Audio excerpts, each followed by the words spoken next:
Y a une rumeur qui m'embête, mon malaise à moi cesse. Y en a qui font des enquêtes sur celle qui dort avec moi, et ça fait le tour du monde, de la Russie aux US. Ils prétendent qu'elle aurait longue, qu'elle ressemble à Amanda. Où est donc Jean Mitrogneux? Brigitte serait-elle un monsieur? C'est quoi ce truc volumineux? Ses grands pieds, c'est très douteux, ça fait la une des gazettes. Tout ce qu'on dit sur elle et moi, ça pousse même des chansonnettes. Méfiez-vous, je vais pondre une loi. Ils disent qu'elle est son propre frère et que sa perruque cache sa misère, qu'elle serait presque octogénaire, appréciant les prépubères. Mais si je n'étais qu'en troisième et qu'il y a des lois contre ça, pour nous ça pose pas de problème. Mon malaise à moi c'est quoi? C'est que tout le monde se paye notre tête. Jean Brichel c'est pas courtois d'être la risée de la planète. Ça nous met dans l'embarras. J'interroge la bête immonde, je convoque mes avocats. On verra qui lâche des bombes quand j'enverrai mes soldats. C'est le coup de gueule concernant Brigitte Macron, parce que là j'ai trouvé que ça me fait de la peine. Concernant Brigitte Macron, que dites-vous? Moi je voudrais juste dire aux personnes LGBTQIA+, aux personnes trans, elles sont incluses dans la société, qu'elles ont leur place dans la société. Je ferai tout pour défendre ma blonde, même à coup de 49.3, quitte à ce que la France s'effondre. Je vais légiférer tout ça. Bienvenue dans mon émission spéciale sur l'affaire Jean-Michel Trogneux, aka Jean-Brichel Trogneux ou Bribite, c'est au choix. Ouais, salut. Le logo des JO de Paris, qui symbolise une flamme avec une bouche, a été inspiré directement de la tête de Brigitte Jean-Michel, d'après cette photo. D'ailleurs, on peut voir que lors de la cérémonie de clôture, Yael a placé sa tête juste en dessous du logo.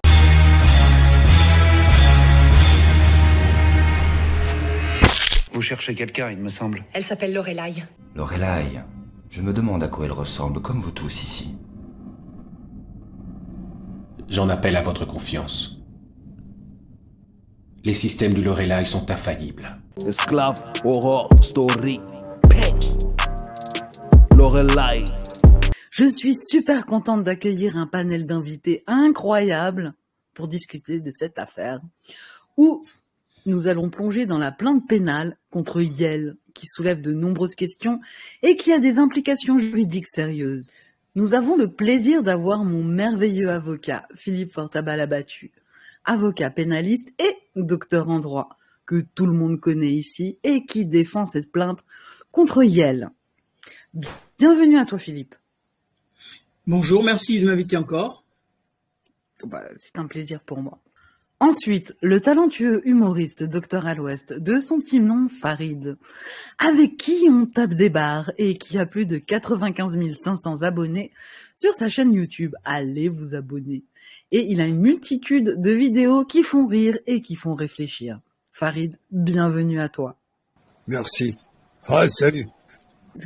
Et aussi, on a la voix incroyable de la chanteuse provocante, ma Sarah Jane Ifra, qui a une playlist de 5 chansons qui piquent sur Jean-Brichel Trogneux. Bienvenue à toi, Sarah. Merci. Sarah Jane.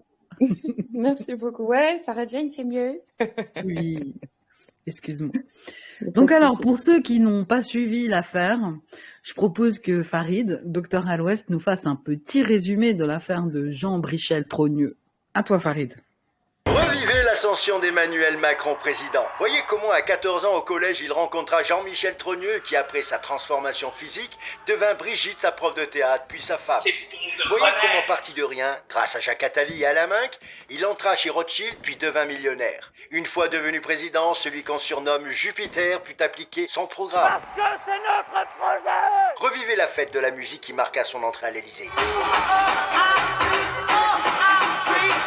Emmanuel Macron, le président du chaos. On est en train de réinventer un modèle. C'est plus dur de le réinventer quand tout n'a pas été détruit. Revivez comment il détruit l'hôpital, le code du travail, la SNCF, le droit de manifester, le droit de faire grève, la liberté d'expression, la liberté de la presse, la démocratie, les retraites et le cerveau des gens. Ouais, il y a un truc qui me frappe quand même. C'est tous les gens qui continuent à m'appeler elle. Une façon de privilégier votre confort plutôt que mon bonheur. Des fois, je me lève le matin et je suis en colère. Cette vidéo est sponsorisée par l'agenda 2030, Klaus Schwab et Greta Thunberg. Tous les modèles de voitures antérieurs à 2010 sont automatiquement détruits.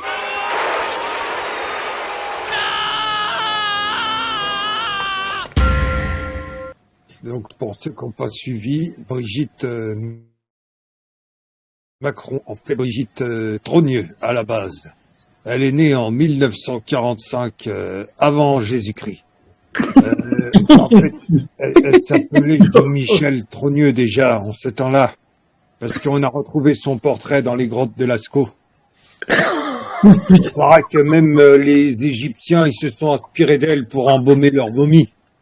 De lui, c'était plus lui. Donc en fait, Brigitte, enfin Jean-Michel plutôt, excusez-moi, se fit opérer dans les années 1960 par un garagiste en formation plaquiste. Donc Jean-Michel enfin Brigitte en Jean-Michel, Jean-Michel en Brigitte. On se perd parfois parce que j'imagine qu'elle aussi, ça doit être difficile quand elle rentre à la maison avec Emmanuel Macron de savoir qui elle est, enfin qui il est, quoi. Vous m'avez compris. Donc, comment elle rencontra Emmanuel Macron? Emmanuel Macron, le fils d'Alain Minc, défenseur de la mondialisation et du globalisme, elle le rencontra dans les années 70 exactement, en 79, quand il avait 3 ans. C'était en maternelle. Mais ça, on peut pas vous le dire parce que sinon, je pense que ça va être censuré. Voilà, c'était la position de Brigitte dans cette affaire. Donc, à quel âge a-t-elle rencontré Emmanuel Macron? Est-ce que vous le savez, vous? Non. Ben non, moi je me posais la question. Hein. Je me dis que peut-être qu'elle le connaît depuis tout bébé. Ben, depuis 3 ans, c'est ce que je dis, elle l'a rencontré au bac à sable. Il y avait Darmanin qui faisait des châteaux de sable, enfin il faisait des prisons en ce temps-là. Dans le bac à sable, et puis elle a choisi finalement Emmanuel Macron. Enfin, parce que je vous rappelle que la transition de Brigitte, elle a duré quand même plusieurs années avant qu'elle se transforme. Ben, le résultat, il est pas très... Ouais, mais à cette époque, c'était pas remboursé par la Sécu. Voilà, contrairement à maintenant où ça coûte 100 000 euros et c'est remboursé intégralement. Voilà, exactement. Alors que vous avez vu que le médecin s'est passé à 30 euros la consultation. Ah, bah moi je suis pas au courant vu que je suis au bled, je sais pas trop ce qui se passe. Bah, c'est passé de 26,50 € à 30 € là cette semaine, il me semble, depuis lundi. Ah, et moi déjà à l'époque, la dernière fois que je suis allé voir le médecin, c'était à 22 € ou à 20 balles, un truc comme ça. C'était là le 26 là, c'est une nouveauté pour moi. Hein. Ouais, bah maintenant c'est 30 et donc c'est pas remboursé intégralement, si tu veux. Sauf si tu te fais changer de sexe. Là, c'est remboursé intégralement.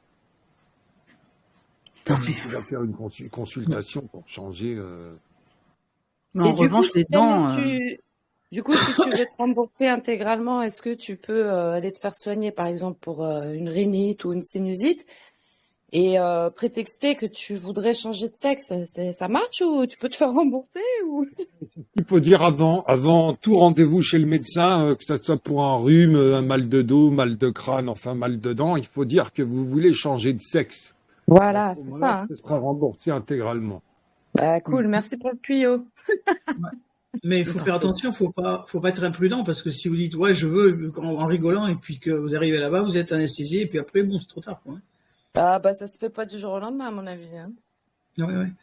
Alors à propos de l'âge par rapport à votre question, c'est vrai que c'est une très très bonne question parce que la majorité sexuelle c'est 15 ans. Or, on nous a dit qu'ils se sont rencontrés après 15 ans. Et apparemment, mais là c'est à vérifier, c'est pour ça qu'il y a une plainte avec instruction, je sais pas qui a annoncé, hein. Eh bien, ça serait pas ça. Donc l'histoire de l'âge exact extrêmement important parce que s'il n'y a pas la majorité sexuelle, eh ben c'est viol sur mineur. Si c'est le cas. Hein. Donc c'est extrêmement important cette question d'âge. Je sais que Sarah Jane, elle a une chanson où elle dit j'habite, en insistant sur le beat, avec maman depuis mes 14 ans.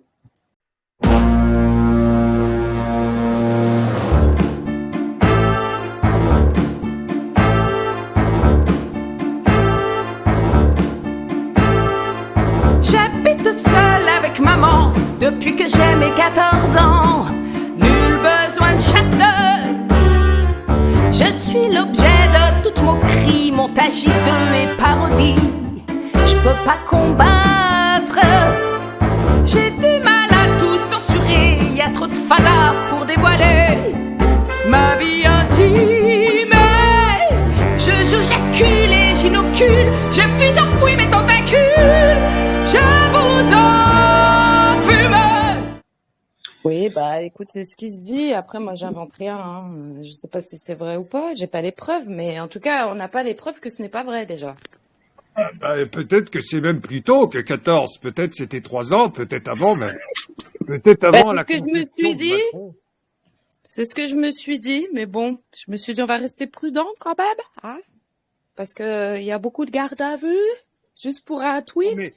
Moi, je tenais à préciser quand même que tout ce que je vais dire là, c'est Pascal Praud qui me l'a dit. Donc, si la police, il faut aller voir Pascal Praud. Vous pouvez l'emmener en garde à vue parce que moi, c'est un dossier qui m'a transmis il y a pas longtemps sur l'âge de Brigitte quand elle a rencontré, enfin Jean-Michel quand il a rencontré Macron. Et c'est validé par les 4 tatas.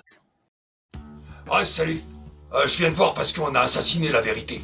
Ils sont plusieurs à avoir fait ça. Et il y a beaucoup de journalistes en plus. Parmi les principaux coupables, il y a Julien Pas. Lui, il travaille sur l'émission Vrai ou Fake de France Info. Regarde, ça c'est son compte Twitter. Lui, il est ceinture noire en foutage de gueule. Il opère avec ses 3 complices. On les appelle les 4 tatas. Elles sont là pour nous réapprendre à penser. Complotiste, théorie du complot. Voilà, tout à fait. Et c'est Rudi Reichstadt aussi qui m'a donné ces informations. Rudi Reichstadt. C'est ce truc-là. Conspiracy Watch est un site internet. Alors lui, c'est autoproclamé directeur... Le directeur de l'Observatoire du conspirationnisme et des un des meilleurs experts français de l'étude des pensées complotistes et conspirationnistes. Et ils sont combien dans son observatoire? Nous sommes 2 salariés, un 3e a été embauché en CDD en décembre dernier et une 4e en février 2023. Tu te rends compte, ça sert à quoi de se casser la tête à faire des blagues? Ils les font tout seuls, les mecs. Nous avons choisi de ne jamais excéder 50% chaque année de financement public dans notre budget global. Le menteur, sur son site, il a écrit qu'il reçoit pas d'argent public. Je pense qu'on est passé de autour de 150 000 à autour de 230 000 aujourd'hui. Il a modifié le texte de son site en chialant en disant qu'il se faisait harceler par les complotistes d'extrême droite. Rudi Reichstadt, il a touché 60 000 € du fonds Marianne qui était censé lutter contre la radicalisation pour qu'ils produisent des vidéos que personne regarde. Donc s'il y a un problème pareil pour la police qui nous écoute en ce moment, vous pouvez aller frapper et les lever directement. Vous les emmenez en garde à vue, vous les interrogez. Yes. Bon, alors on va enchaîner. Moi, j'aimerais bien savoir, Philippe, si tu es au courant des motivations de ce qui a poussé Christian Cotten à te saisir pour déposer la plainte. Est-ce que tu connais ses motivations? Alors, moi, ce que je peux dire déjà, par rapport à ce qu'on vient de dire, c'est que il y a telle action, telle action, telle action. tout dépend, est-ce que c'est vrai ou pas? Parce qu'on peut parler de viol, mais ça c'est la plainte. Cette plainte a été mise sur Internet. Donc on a les infos qui sont là. Ça ne veut pas dire, pour moi, qu'il y a eu viol. Il y a eu une plainte pour viol. Et là, le viol, c'est important. Alors après, c'est assez complexe, c'est un peu glauque, mais le viol d'un homme par une femme et le viol d'une femme par un homme, ou d'un homme sexe masculin mineur par une femme ou pas, c'est pas la même chose. Donc c'est assez complexe, hein, là aussi au niveau de la législation. Bon. Oui, Maintenant, mais c'était pas vraiment la question en fait. Je sais, non, je voulais dire ça en préalable par rapport au fait de dire est-ce qu'il y a viol sur mineur ou pas. La plainte part sur ça, amenant ses précisions. Maintenant, c'est l'enquête qui doit le déterminer. Et après, la plainte, elle est partie sur Internet. Donc moi, je suis un double contrainte, c'est que en tant qu'avocat, j'ai le secret professionnel et le secret d'instruction. Alors tu vas me dire pourquoi tu viens parler? Je viens pas parler, je viens parce que je suis invité pour parler de ce qui est déjà sur le domaine public. Mais par contre, ce que je peux faire, c'est dire ce que ça peut donner dans l'avenir. Voilà, procéduralement. D'ailleurs, ce qu'il faut préciser, Lorelai, c'est que tout ce qu'on... vous m'entendez là? Oui, je t'entends. Ah d'accord, ouais. C'était pour dire que tout ce qu'on entend là, tous les sujets auxquels qu'on va aborder et surtout auxquels on va peut-être apporter des petites précisions, c'est des informations qu'on retrouve sur Internet. Voilà. Ce n'est pas inventé. Enfin, sauf moi, des fois, quand je parle. Mais sinon, si la police a un souci, c'est ce qu'on retrouve et c'est ce qui est de notoriété publique. Ouais, avec nos impôts en plus. Voilà. Moi, j'ai une question pour Maître Fortabat-Labattu. Oui. Tout à l'heure, tu as dit que c'était pas la même chose un viol sur mineur de la part d'un homme ou d'une femme. Tu peux développer, s'il te plaît? Je suis pas sûre. Ouais, c'est un point qui est en grosse discussion sur le plan pénal de l'infraction. Je voudrais pas être trop glauque, mais disons que ce que font des fois certains hommes à d'autres hommes, quand ce sont des femmes qui le font, a priori, c'est pas forcément considéré comme viol. Bizarre, hein?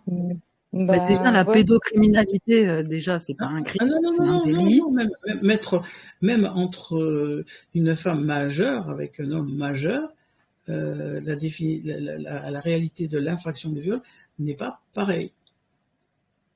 Ce qui cause quand même un petit problème, là, à mon avis, juridiquement. C'est pas équitable, du coup, en fait. Ah non. Non, parce qu'il y a des hommes qui sont objets d'avance. Et d'ailleurs, sans entrer dans le détail, c'est vrai que dans ce domaine-là, alors il y a deux viols, alors tout le monde va comprendre. Viol d'une femme par un homme, soit que l'homme ait eu le rôle actif, je dirais, soit qu'il ait eu le rôle passif. Hein. C'est pas pareil. Mais même dans le cas où l'homme a eu le rôle actif, on peut considérer qu'il y a viol parce que c'est quelque chose de mécanique et qui ne veut pas dire que l'homme a été consentant intellectuellement. Bon, on le retrouve aussi pour les femmes. Hein. Je veux dire par là, c'est un sujet qui devra être travaillé, je veux dire, on peut dire, plus efficacement sur le plan doctrinal, quoi. Hein. Alors ça devient compliqué là avec les transitions parce que imaginons que la personne c'était un homme biologique et que ensuite lorsque on dirait qu'elle a violé un gamin, c'était devenu une femme à ce moment-là. Du coup, elle est jugée comme un homme. Voilà, bravo. Non, bravo, parce que ça posait vraiment la question fondamentale, effectivement. Super pertinente la question. Et oui. C'est comme pour l'histoire de Palma, de l'enfant qui est mort dans le ventre de sa mère. Alors ça, si je peux me permettre, à mon avis, c'est pour protéger la loi en faveur de l'IVG, quoi. Ouais, c'est ça. Ouais, c'est ce que je pense aussi. N'empêche que c'est quand même un peu surprenant parce que un enfant dans le ventre de sa mère, tant qu'il est vivant, même s'il a 4 mois, il est potentiellement héritier. C'est une personne juridique puisqu'il peut être héritier. Il y a un événement factuel qui se passe après qui l'en empêche. Un peu comme quelqu'un qui peut hériter qu'à partir du moment où celui dont il va hériter meurt, vous voyez. Donc c'est vrai qu'il y a des problèmes de droit. C'est sûr que c'est une personne juridique créée par l'état civil.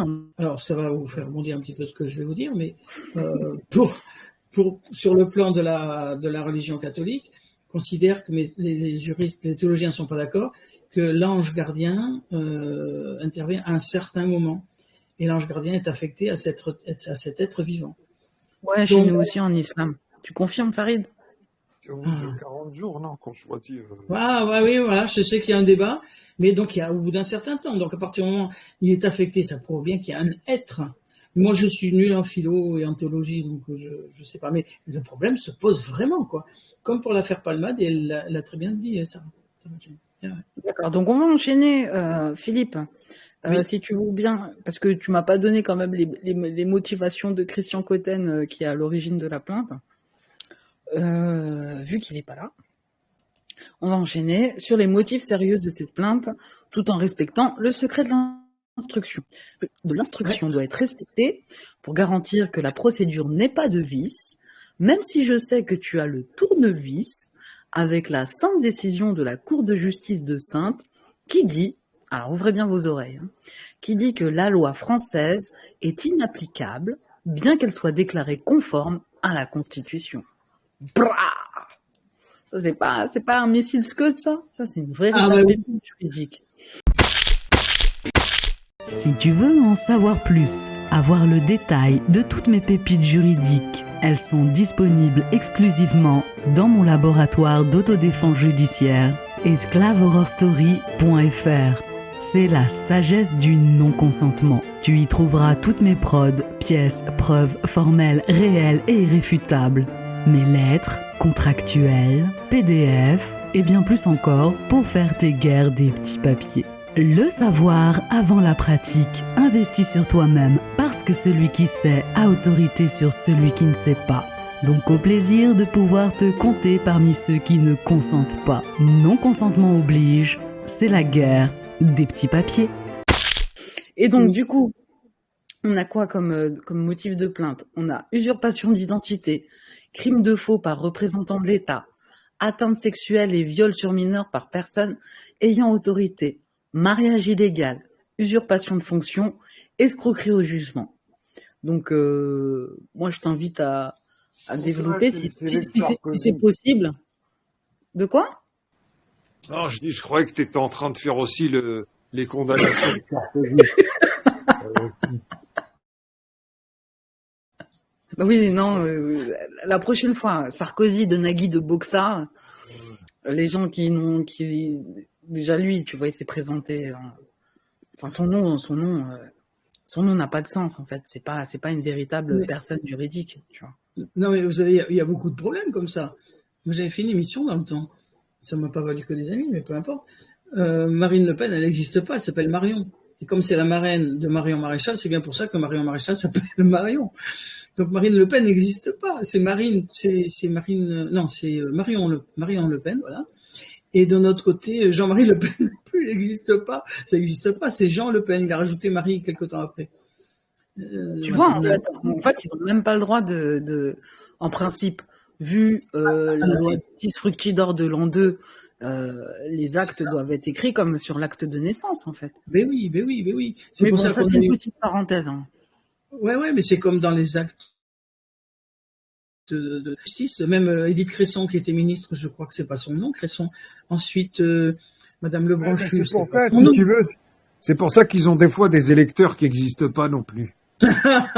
Oui, c'est vrai. C'est vrai. L'élu n'existe pas plus que l'électeur. Voilà. Non, mais c'est incroyable. De façon, on a découvert il y a quelque temps qu'il y avait une faute d'orthographe dans la Constitution. Ouais, tu m'en avais parlé. Voilà, alors j'ai plus le truc, enfin voilà, c'est clair. Et donc il y a tellement d'illégalités comme ça.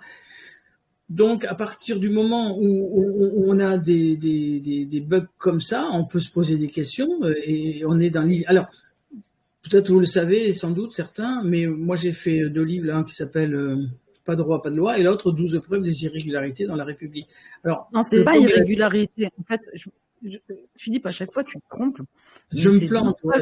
D'illégalité dans la République. Parce que si les gens cherchent irrégularité, ils vont pas trouver. Oui. Mais alors, et disponible sur Amazon. Oui. Comme c'est une farce depuis le début, c'est pour ça ils font voter des morts, ils font plein de choses en fait. Des animaux aussi. Oui, ben voilà, ils font voter des chiens, des chats, donc. Moi, je vais envoyer mon poisson rouge aux prochaines élections. Parce qu'il n'a pas de mémoire. Pour revenir sur l'affaire de Thierry Cabil. Le poisson rouge, ça changera pas des autres. Non, je connais quelqu'un qui voulait manifester pour pouvoir se marier avec sa chèvre. Alors, juste une petite parenthèse sur les morts qui font voter, sur l'affaire de Thierry Cabil. Le maire de Gonesse, il a fait 3 actes de décès pour la personnalité juridique de la mère de Thierry Cabil. On en est là. Ouais. Tu vois. Je plombe un peu l'ambiance, mais voilà quoi. Jazz! Jazz! Jazz!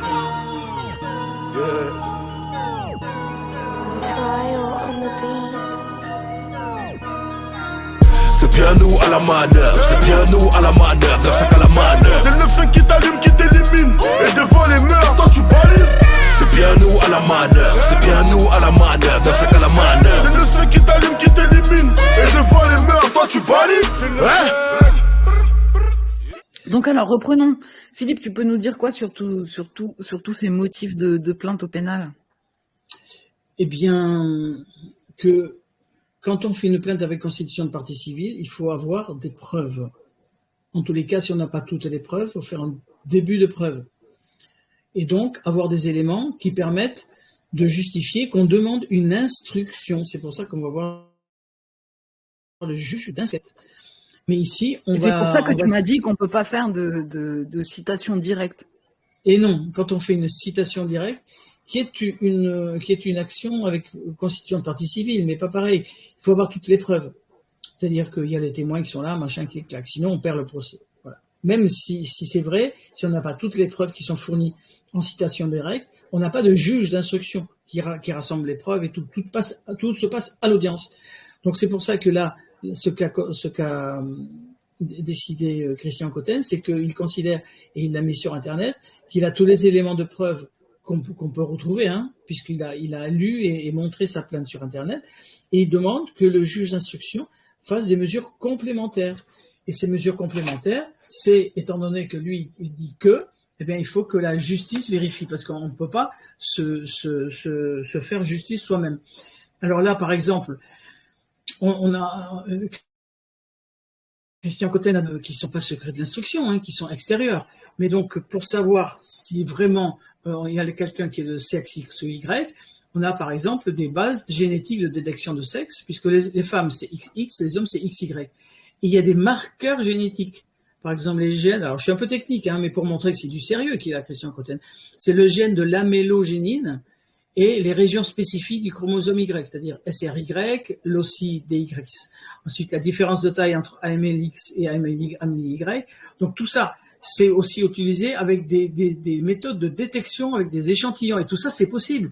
C'est ce que peut faire le juge d'instruction, tout simplement. Il y a l'analyse par PCR, c'est-à-dire une amplification du gène de l'amélogénine, une séparation des fragments par électrophorèse, une analyse chromologique avec l'observation des chromosomes au microscope, et des méthodes avancées de séquençage de nouvelle génération, ça s'appelle NGS, et analyse ADN-Y pour l'inné paternel. Histoire de montrer que, par rapport au fait que pour avoir certains, pour contrer Christian Cotten, de dire c'est complètement farfelu, c'est pas farfelu du tout, c'est utilisé en médecine légale. Ça s'appelle l'identification de victimes et de suspects. Les études médico-légales, c'est pas tout. En médecine, il y a des diagnostics des troubles du développement sexuel en application de ça. Ensuite, il y a des études anthropologiques et sportives, l'identification de restes anciens et la détection de traitements hormonaux. Donc tout ça, c'est quelque chose qui est extrêmement important et qui fait que on pourra avoir, à partir du moment où la justice le décide, des éléments probants totalement efficaces et scientifiques. Christian Cotten donc a utilisé ça, mais il se dit lui que la procédure est un peu fragile. Pourquoi ? Parce que à partir du moment, et là je parle au point de vue de procédure pénale, à partir du moment où il y a eu une plainte avec constitution de partie civile, dans l'histoire de 15 jours, un mois, le greffe du doyen des juges d'instruction doit envoyer au plaignant ou à son avocat une accusée de réception. Et par la suite, c'est là l'élément important, et tu vas rebondir, Lorelai, hein, parce que tu as une bonne culture juridique, c'est qu'à partir d'un certain moment, donc il faut que le procureur donne son avis. Est-ce qu'il transmet ou est-ce qu'il décide d'un refus d'informer ? Mais son avis, on s'en carre le coquillon, j'ai envie de te dire. Et non, parce que les procureurs, c'est l'oreille du pouvoir politique. Oui, mais le parquet n'est pas une autorité judiciaire à faire Medvedev et Moulin, comme tu me l'as si bien appris. Voilà, oui, mais en attendant, ils sont là. Et c'est l'œil de Moscou, enfin je sais pas, l'œil de Paris, qui est là pour dire aux gens, attention, enfin à la supérieure, tel juge fait ça. Alors les juges, ils sont notés en fin d'année. Et les juges qui débutent, souvent à l'instruction, c'est les jeunes qui débutent. Hein. Et donc, ils sont notés, et pour faire carrière, il faut bien travailler, quoi. Donc voilà, sans faire de procès d'intention. Oui, mais le juge, c'est qui son chef ? Article 5 du statut de la magistrature. Oui, mais attends, le statut de la magistrature, il y a les procureurs et les juges qui jugent dans les salles d'audience. Ils sont sollicités du garde des Sceaux. Non, ils sont du en place. Ministre de la Justice. Non, les juges. Les juges eux-mêmes, ils ne peuvent pas être virés. Le procureur, qui est un membre du parquet. Je t'ai pas dit ça, je t'ai pas dit qu'ils étaient virés. Je te dis juste que ils sont pas impartiaux, vu qu'ils ils sont soumis à l'autorité du garde des Sceaux. Non, ils ne sont pas soumis à l'autorité. Non, ils sont nommés par le parquet. Il dit quoi l'article 5 ? Christian arrive. Ok. Il dit quoi l'article 5 du statut de la magistrature ?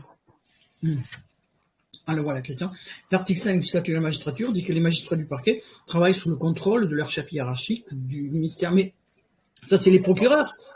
Mais les juges, les autres juges, ils ne sont pas sous l'autorité.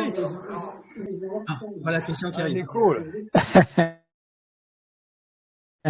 Salut Farid, salut Sarah, bisous. Salut Lorelai. Salut Christian. T'as attendu, alors t'es à la bourre, hein ? Bah, je suis désolé, mais j'étais en train de manger.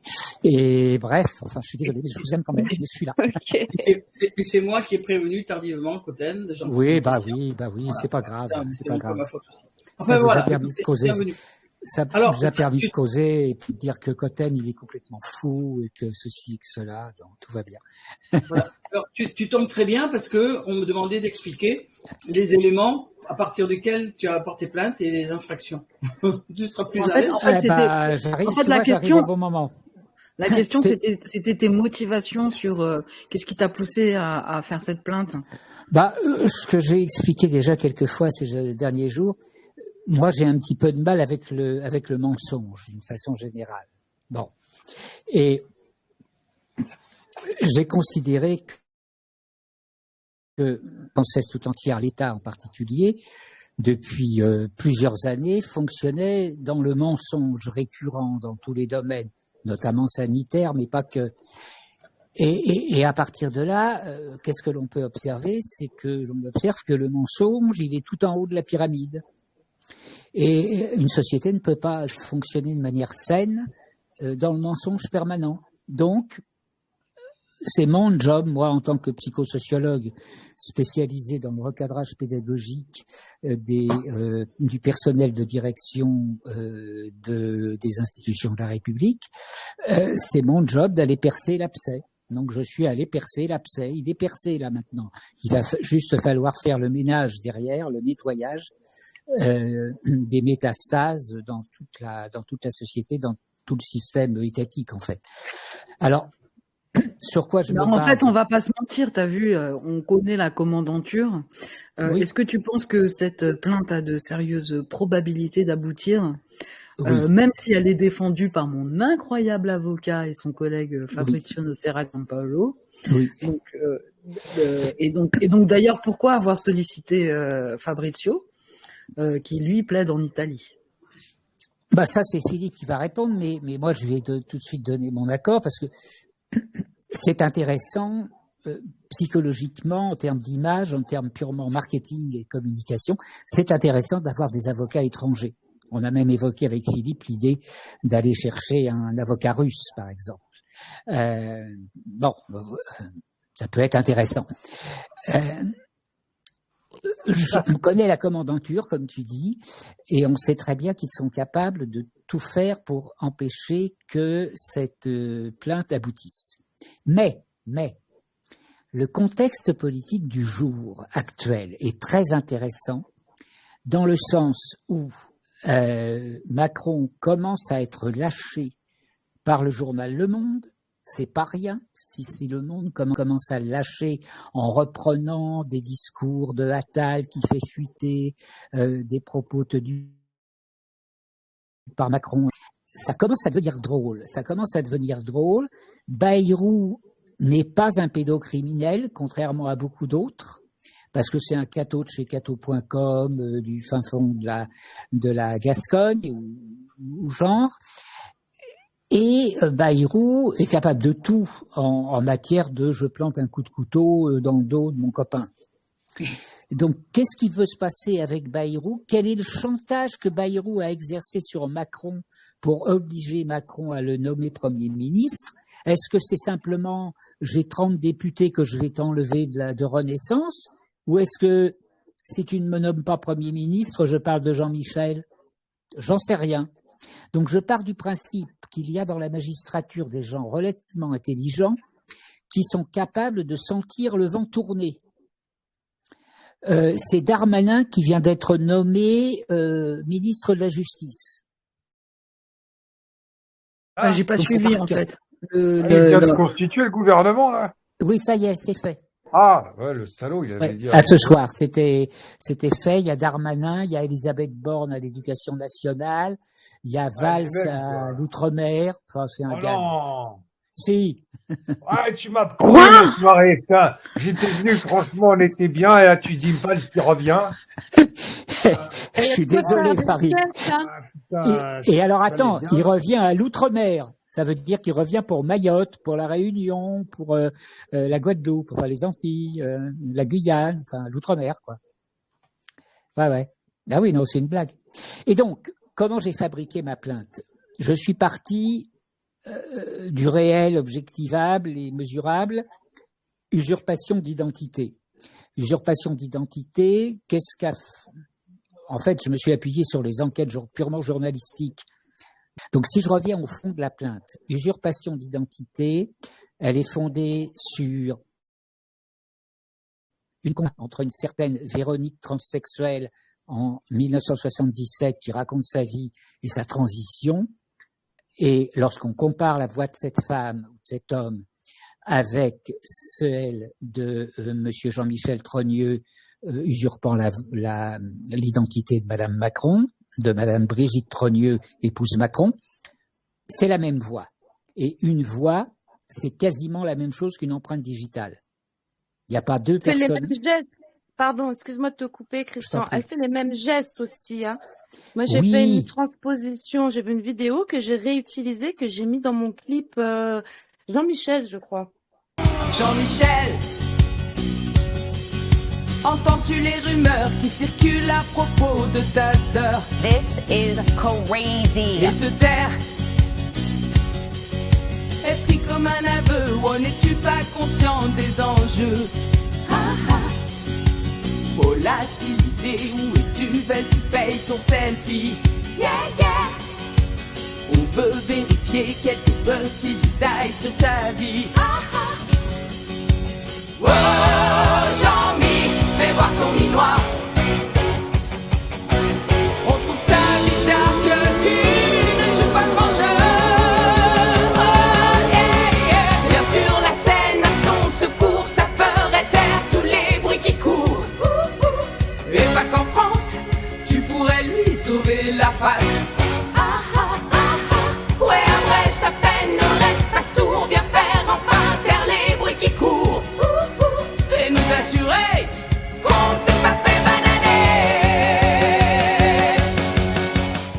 Oui, mais tu as tout à fait raison, absolument.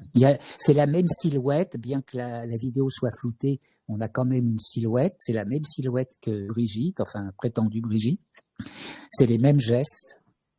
Après, il y a les comparaisons de photos avec le logiciel chinois de reconnaissance faciale. Photos du petit Jean-Michel de 9-10 ans, 8-10 ans, quelque chose comme ça, sur une photo de famille en noir et blanc, avec le visage de la personne qui se fait appeler Brigitte Trogneux. Et c'est évidemment une correspondance de très haut niveau. Après, ça c'est les preuves les plus formelles dont on dispose. Pardonnez-moi, quelqu'un vient de me fermer la lumière méchamment, et involontairement sans doute, mais il faut que j'aille rallumer. Je suis dans le noir le plus total. Excusez-moi. C'était une mauvaise blague. Non, mais c'était pas fait exprès. Bref, donc usurpation d'identité, il y a d'autres indicateurs en dehors de la voix et des photos. Il y a des lapsus que l'on peut aussi interpréter peut-être comme, ou bien encore des appels au secours. Je vais expliquer pourquoi je dis ça. Un de ces lapsus, il y en a deux qui sont intéressants. L'autre, c'est celui de son mari, prétendu mari. Le premier lapsus de la fausse dame, c'est une phrase en 4 mots, entre 2 points, qui est « Je suis mon frère ». Je suis mon frère. C'est pas « je suis ton père », non? Non. Mais ça pourrait aussi, ça. Mais ça, j'en parle pas, parce que dans une des vidéos où elle est interviewée, je crois sur RTL, on l'a dans Précibus, elle est interviewée sur une chaîne à propos de la rumeur qui dirait que, etc., etc. Et elle dit à un moment, je suis mon frère.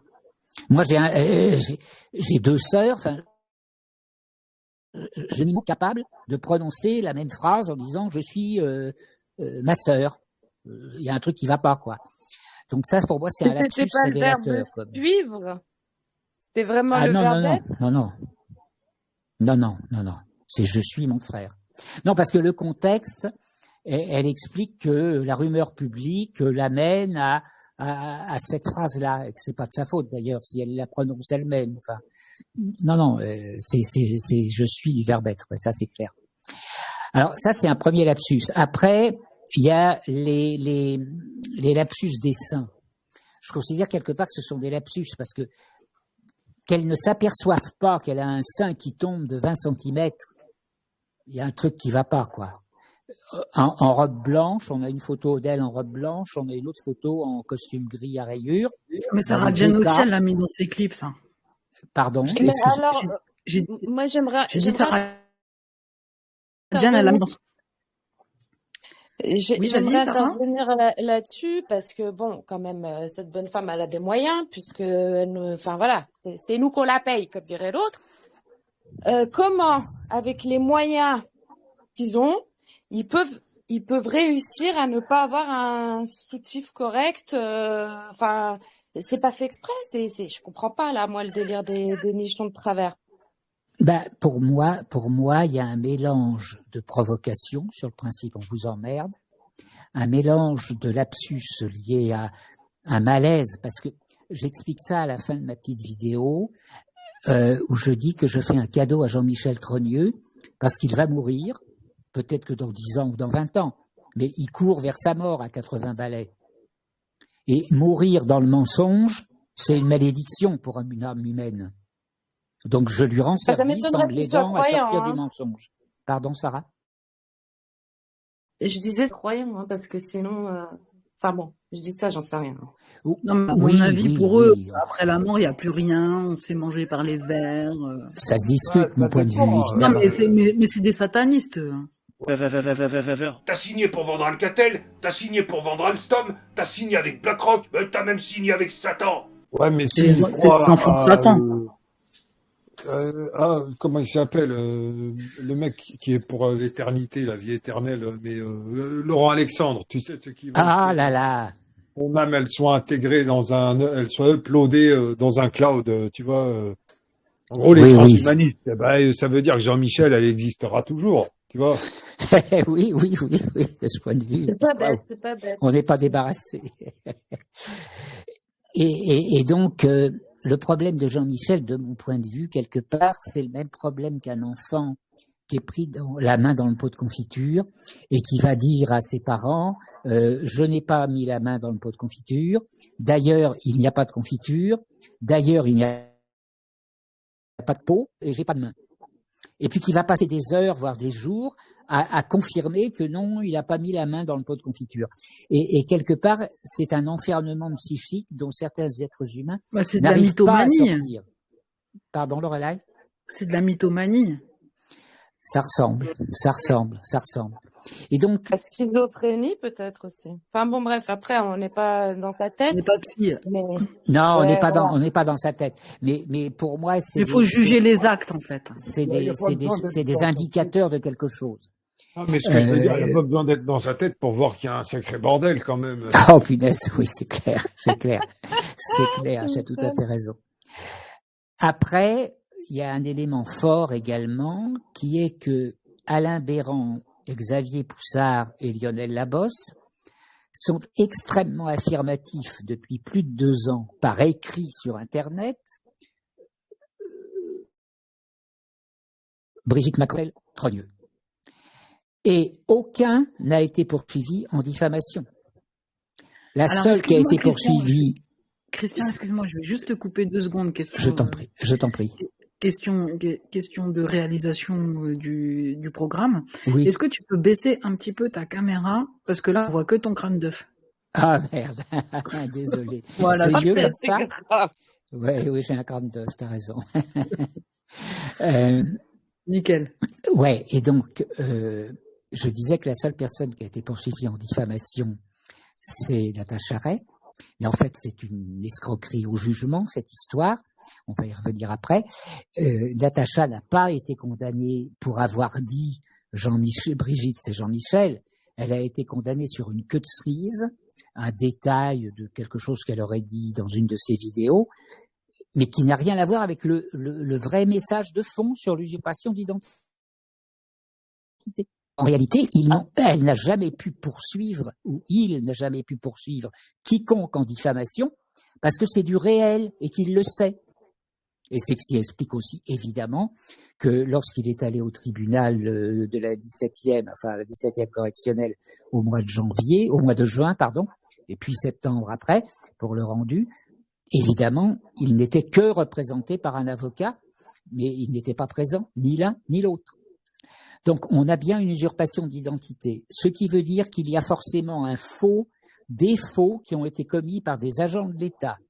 Des agents de l'État, des fonctionnaires qui commettent des faux papiers d'identité, ça vaut 15 ans de réclusion criminelle et c'est un crime et non plus un délit. L'usage est un délit. Troisième élément, atteinte sexuelle, viol d'un mineur par un adulte ayant autorité, c'est-à-dire là, en l'occurrence, un enseignant par rapport à un élève, et avec plus de 5 ans d'âge, de différence d'âge. En droit, c'est un viol sur mineur. Puisque même Le Monde, aujourd'hui, reconnaît et écrit que Emmanuel avait 14 ans lorsqu'il a rencontré Jean-Michel Trogneux, alias Brigitte Trogneux. 4e élément, mariage illégal. Mariage illégal, pourquoi? Mariage en 2007 avec M. Emmanuel Macron, alors que la loi sur le mariage pour tous de personnes du même sexe date de 2013. Donc on a un mariage qui est nul et non avenu. Si on a un mariage qui est nul et non avenu, il y a usurpation de fonction lorsqu'elle ou il se présente comme épouse du président de la République avec les budgets qui vont avec. Donc là, on a une usurpation de fonction. Elle nous coûte une blinde. Hein. Elle coûte assez cher, oui, ça c'est clair. C'est clair. Il y a un rapport, je l'ai mis dans ma plainte, il y a le rapport de la Cour des comptes, qui met en évidence que, oui, elle coûte cher. Elle coûte cher. Après, on a une escroquerie au jugement. Ça, c'est le procès Natacha Ray, Amandine Roy. 2 personnes au lieu d'une. Donc, escroquerie pour les prévenus qui sont obligés de payer ou qui risquent d'être obligés de payer, puisque c'est en appel, c'est pas exécutoire, qui risquent d'être obligés de payer un total de 13 000 euros, à la fin à une seule personne et non pas à 2, et escroquerie pour les magistrats. Oui, mais y a-t-il de l'argent véritable indexé sur une quelconque valeur réelle avec lequel payer cette soi-disant dette créée pour leur personnalité juridique? Oui, alors ça, c'est une autre question. Tu as raison. Non, mais on sait très bien que l'argent a été fait ex nihilo, tu vois. Donc, oui, on est d'accord là-dessus, bien sûr. Mais c'est un peu un autre problème. Pour l'instant, on est dans le film, Brigitte, quoi. Mais tu as raison, c'est un argument qu'elles peuvent avancer pour pas payer. Hein. Ah oui, de toute façon, bon, il y a un appel. Après l'appel, il y a une cassation. Après la cassation, il y a la Cour européenne des droits de l'homme. Et puis d'ici là, on va quand même les traquer assez fortement avec notre plainte. Donc, à mon avis, elle risque pas grand-chose. À part que Natacha a chopé un cancer quand même, parce que c'est un peu stressant ce qu'elle a fait. Dernier élément, et c'est pas le moindre, de l'usurpation d'identité et de tous les crimes et délits qui en découlent, nous arrivons à ce qui est le plus important, qui est l'atteinte à la sécurité de l'État, qui est la mise en cause, l'atteinte des intérêts fondamentaux de la nation, c'est-à-dire atteinte à son patrimoine économique et mise en danger de la santé de la population. Et ça, c'est le plus important. Alors après, qu'est-ce que les juges vont faire? Quel est le lien avec la mise en danger de la population? Les vaccins, les faux vaccins, les vrais poisons. Oui, mais ça n'a rien à voir avec une... grâce à ce... Oui, alors pardon, j'ai sauté une étape, excuse-moi, j'ai sauté une étape, tu as raison de me reprendre, je suis allé un peu vite. Pourquoi pourquoi atteinte aux intérêts fondamentaux de la nation? Parce que cette histoire donne des instruments de pression et de chantage à quantité de pays autour de la planète. Les États-Unis, le Maroc, l'Algérie, qui refusent de récupérer les OQTF. بنفس السياق سيدي الرئيس حديث في المدة الأخيرة على موضوع les OQTF يعني l'obligation de quitter le territoire français. قال الجزائر وقفتهم ما يشترح حلف المقيمين في الصفة غير شرعية في فرنسا. كيف تردون على هذا؟ كلها أكاذيب ملفقة للجزائر لأنك أنت ميولك معروف باغي توسخ الجزائر. تكره الفرنساويين في الجزائر. هذا ما كان. Et qui envoient balader Macron à chaque fois qu'ils en ont l'occasion, parce qu'ils savent, à cause de l'histoire de l'université d'Alger, où prétendument Jean-Michel aurait fait ses études, certainement d'ailleurs, c'est pas prétendument ça. Oui, mais on m'a une rumeur qui dit qu'elle est venue faire la pute en Algérie. Hein. Peut-être, c'est pas impossible. C'est une rumeur. C'est une rumeur, voilà, donc je m'avance pas trop là-dessus. Mais en tout état de cause, beaucoup de pays étrangers savent pertinemment ce qui se passe et ont donc un instrument de chantage. Je l'expose en détail dans ma plainte. En Israël, on a plusieurs affiches grand format, publicité au bord des routes ou des rues. Monsieur Untel, chef d'État de tel pays, que dirais-tu si Madame Untel, ta femme, était otage, sous-entendu, du Hamas et des Palestiniens? On a 3 affiches comme ça. Monsieur Machin, État truc, je sais pas, je les ai pas retenues, on s'en fiche. Que dirais-tu si ta femme était otage? Que dirais-tu si ta femme était otage? Avec les noms. Et la 4e affiche, Emmanuel Macron. Que dirais-tu si Jean-Michel était otage? Ça veut dire quoi? Ça veut dire que les Israéliens ont le sens de l'humour, ils savent, et je ne vois pas pourquoi ils ne se serviraient pas de ce dossier pour faire pression. Et ce sont des affiches, enfin, l'affiche concernant Emmanuel a été photographiée par un journal de l'AFP, et c'est paru dans je ne sais plus quel journal, mais c'est très officiel, enfin, je veux dire, c'est... Ah, carrément. Personne ne le constate, le conteste. Ah oui, non, mais c'est une blague, cette histoire. Que dirais-tu, Jean-Michel, que dirais-tu, Emmanuel Macron, si Jean-Michel était otage? Alors que les affiches qui sont à côté... Vu qu'ils bombardent tout avec leur... Ah oui. Tout et tout le monde, les otages. Oui, bien sûr, évidemment. Donc tout ça fait que des États étrangers peuvent faire pression, et ça, c'est une mise en cause de la sécurité nationale. Ça Ça peut s'appelle expliquer comme ça. le revirement par rapport au mandat d'arrêt international où la France finalement a décidé de ne pas l'appliquer. Donc si elle a décidé de ne pas l'appliquer, c'est peut-être qu'il y a eu des pressions de, par exemple, Benjamin Netanyahou, qui aurait appelé Macron pour dire, bon, on va parler de Jean-Michel, là, si tu veux, on sort les dossiers. Merci Farid, tu as tout à fait raison. Oui, oui, absolument. Il faudra que je me mette ça dans un coin de la tête. C'est tout à fait pertinent. Tout à fait. Donc après, moi je ne sais pas quels ont été les termes de la négociation entre Bayrou et Emmanuel Macron. Je ne sais pas ce que Darmanin est capable de faire pour planter un coup de couteau dans le dos de Macron. Je ne sais pas jusqu'à quel point les mondialistes qui les marionnettisent Macron ont décidé ou pas de le lâcher. Inch'Allah, hein. Inch'Allah, on verra bien. J'allais te dire, dans le livre Le Temps, c'est écrit dedans, donc il est sorti en 2019, il me semble, ce bouquin. C'est de l'homme, comment il s'appelle? Les journalistes du Monde, justement. Oui, Delorme, je crois, oui, j'avais rencontré il y a 20 ans derrière. Il parle de la relation qu'il y avait entre... La lumière! C'est pas vrai. Je te dis, il y a Jacouille qui s'est infiltré chez toi. Excusez-moi. Nuit, jour, nuit, jour, nuit. Monsieur Jacouille, je vous en prie, à la longue, ça devient casse-pied.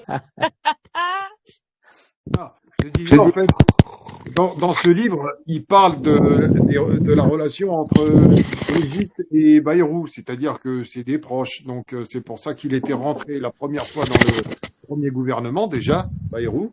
Et c'est pas étonnant qu'il soit revenu, puisque c'est un intime de Brigitte. Ah oui, ça, j'avais pas vu ça. Intéressant.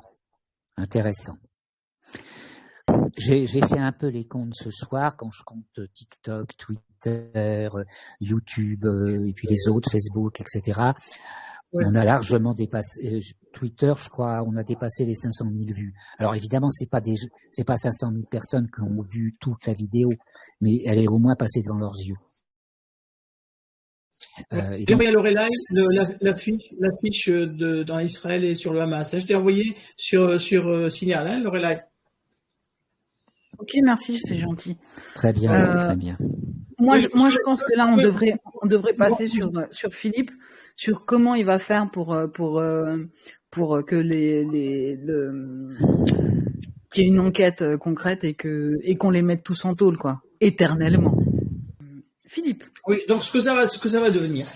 Alors, en fait, c'est à ton avis, quel est le pourcentage de probabilité que la plainte aboutisse et pourquoi et comment tu comptes t'y prendre pour faire plier la commandanture en chef?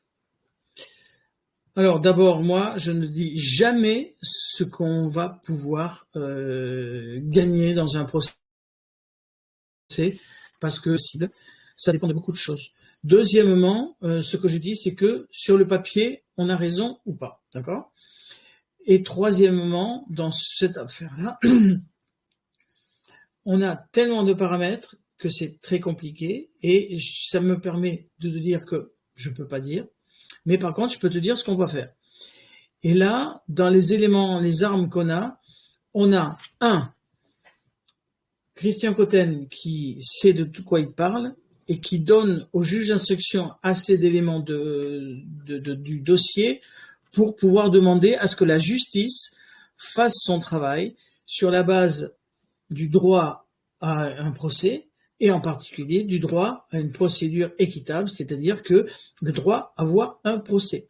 Pour cela, il choisit, et il a tout à fait le droit puisqu'il invoque des crimes, la procédure de plainte avec constitution de partie civile entre les mains du juge d'instruction. Par contre, là où ça devient difficile et ça met en cause tout le système français, c'est-à-dire c'est un peu quand on fait du tir au pistolet, il y a une double action dans certains cas.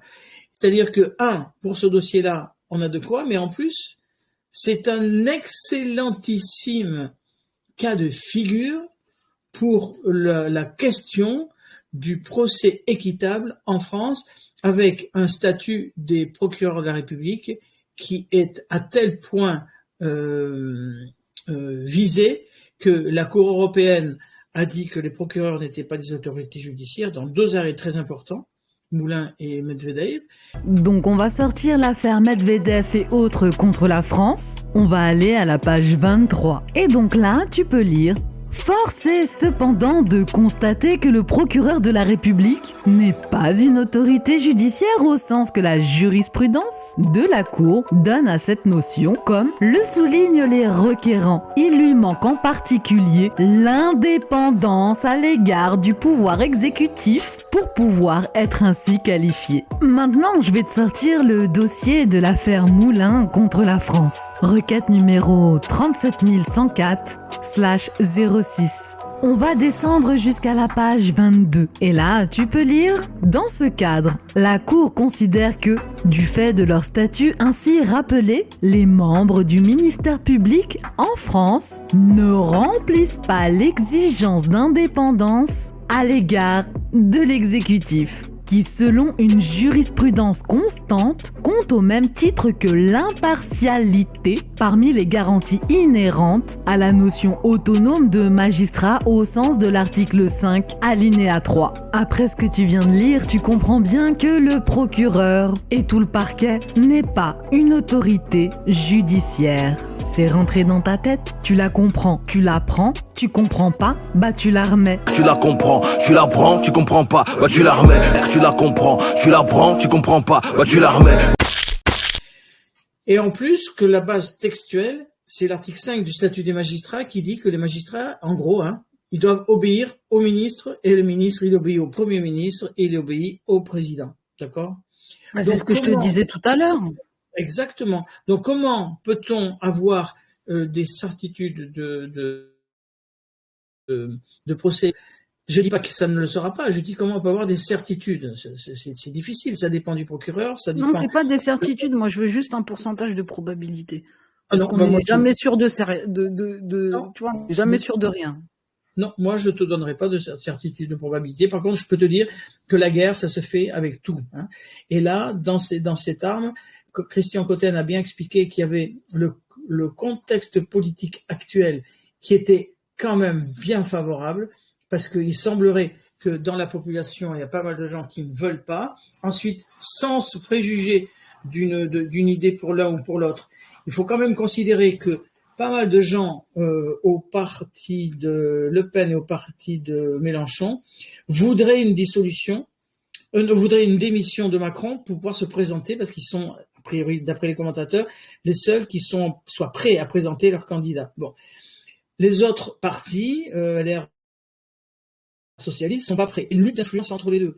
Donc, ce qui se passe dans les heures qui vont arriver, les jours qui vont arriver, est extrêmement important, parce que ce gouvernement qui va arriver, il va être tiraillé. On dit bien que c'est plus le système bipartite à l'anglaise ou à la Cinquième République, mais c'est un système tripartite, 3 partis, enfin trois gros centres. Et donc du coup, on ne sait pas ce que ça va donner, sauf que on sait que la population, d'après les sondages, ne veut plus de Macron, et que 2 partis politiques, peut-être pas majoritaires totalement, mais quand même influents, veulent une démission de Macron. Or, démission de Macron, ça montre bien que on est dans une situation où le pouvoir politique est instable. Ça veut dire quoi? Ça veut dire que le ministre de la Justice qui vient d'être nommé, Darmanin, il va pas être très très puissant. On ne sait pas pour combien de temps il va être là. Certains disent qu'il a des affaires judiciaires qui le concernant. Donc quel pouvoir va-t-il avoir pour utiliser l'article 5 du statut et dire au procureur de la République de Paris, vous faites ceci ou cela? Il y a cette épée de Damoclès, mais pourquoi on ne peut pas dire avec certitude? C'est que justement, ce procureur de Paris, peut-être qu'il pense, comme on le pense, des gens qui sont payés par l'État à sa carrière. Et sa carrière, il ne faut pas qu'il se trompe. Et d'un autre côté, ça veut dire soit il donne raison et il ouvre une information judiciaire, ce qui plairait à Christian, soit il ne le fait pas, et à ce moment-là, il peut se mettre à tort. Ou alors, il ne le fait pas, mais on retombe à ce moment-là dans la procédure pénale proprement dite, c'est-à-dire que là, nous, on va faire appel du refus d'informer. Alors, c'est le procureur qui donne un avis et le juge d'instruction qui décide. Mais si le juge d'instruction, qui est un juge seul, décide d'un refus d'informer, eh bien à ce moment-là, on va à la cour d'appel. Et là, ce sont 3 magistrats. Et c'est pour ça que après, il reste encore, après la cour d'appel, la chambre de l'instruction, avec 3 magistrats, la cour de cassation. Mais si on prend cette voie-là, ça veut dire que l'affaire n'est pas jugée tout de suite, de toute façon. Avec une procédure, avec instruction, ça prend du temps. On est, Christian me dira s'il est d'accord, dans une procédure de billard français. C'est-à-dire, on tape une boule, mais en visant la première boule, moi j'en ai fait pas mal, en visant la première boule, en fait, en tapant la première boule, on vise la deuxième, mais on vise la deuxième de façon à ce qu'elle tape la troisième. Ce qui fait que celui qui regarde, il ne connaît pas, il ne sait pas qu'en fait, on vise pour le deuxième coup indirect. Et là, quel est l'intérêt de ça? Déjà, s'il y a une procédure qui est ouverte, quelles que soient les raisons, quel que soit l'intérêt du juge de prévoir sa carrière, qu'on dise pas qu'il n'a pas voulu, ou alors le juge qui veut faire de la politique ou qui veut pas déplaire aux politiques, incertain qu'il y aura après, qui pour ne pas qu'on dise qu'il a refusé, va quand même ouvrir. Après tout, voilà, là, ça tient un peu la route. Et en sachant que de toute façon, on est déterminé, et c'est important de voir cette émission aujourd'hui, c'est que c'est explicite que Christian Cotten est déterminé. Et surtout, non seulement il est déterminé intellectuellement, mais en plus il a les moyens pour ça. Parce que les moyens, c'est le fait de avoir choisi cette procédure, à la différence d'une procédure avec une plainte simple. Le procureur, il a une plainte simple, ça dure 1 an, 2 ans, 3 ans, on n'a pas accès aux auditions, on ne sait pas ce que ça donne. Là, on est dans une procédure où il va y avoir, dans peu de temps, soit un refus d'informer, soit une ouverture de l'instruction. Et dans les 2 cas, c'est intéressant. Parce que c'est le billard à 3 boules, c'est le jeu d'échecs. Je perds le fou, mais je gagne avec ma cavalerie. Hein, c'est-à-dire que... Mais il peut très bien la classer sans suite. Non, je t'arrête tout de suite, excuse-moi. Non, c'est pas méchant ce que je te dis, mais non, le classement sans suite, ça c'est le procureur de la République dans une plainte. Et là, quand le procureur a classé sans suite... Ça fait le doyen. Mais non, le doyen, c'est pas pareil. Il peut faire un refus d'informer, il peut faire un non-lieu, mais non-lieu, ça veut dire qu'il a commencé l'enquête. Donc la première chose qu'on va voir, c'est est-ce qu'il fait un refus d'informer sur avis du procureur de la République. Et s'il fait un refus d'informer, on va à la cour d'appel. Et si la cour d'appel confirme le refus d'informer, on va à la cour de cassation. Et après, si la cour de cassation confirme, on va à la cour européenne des droits de l'homme. D'où l'intérêt. C'est pour ça que je dis que Christian, il a des moyens.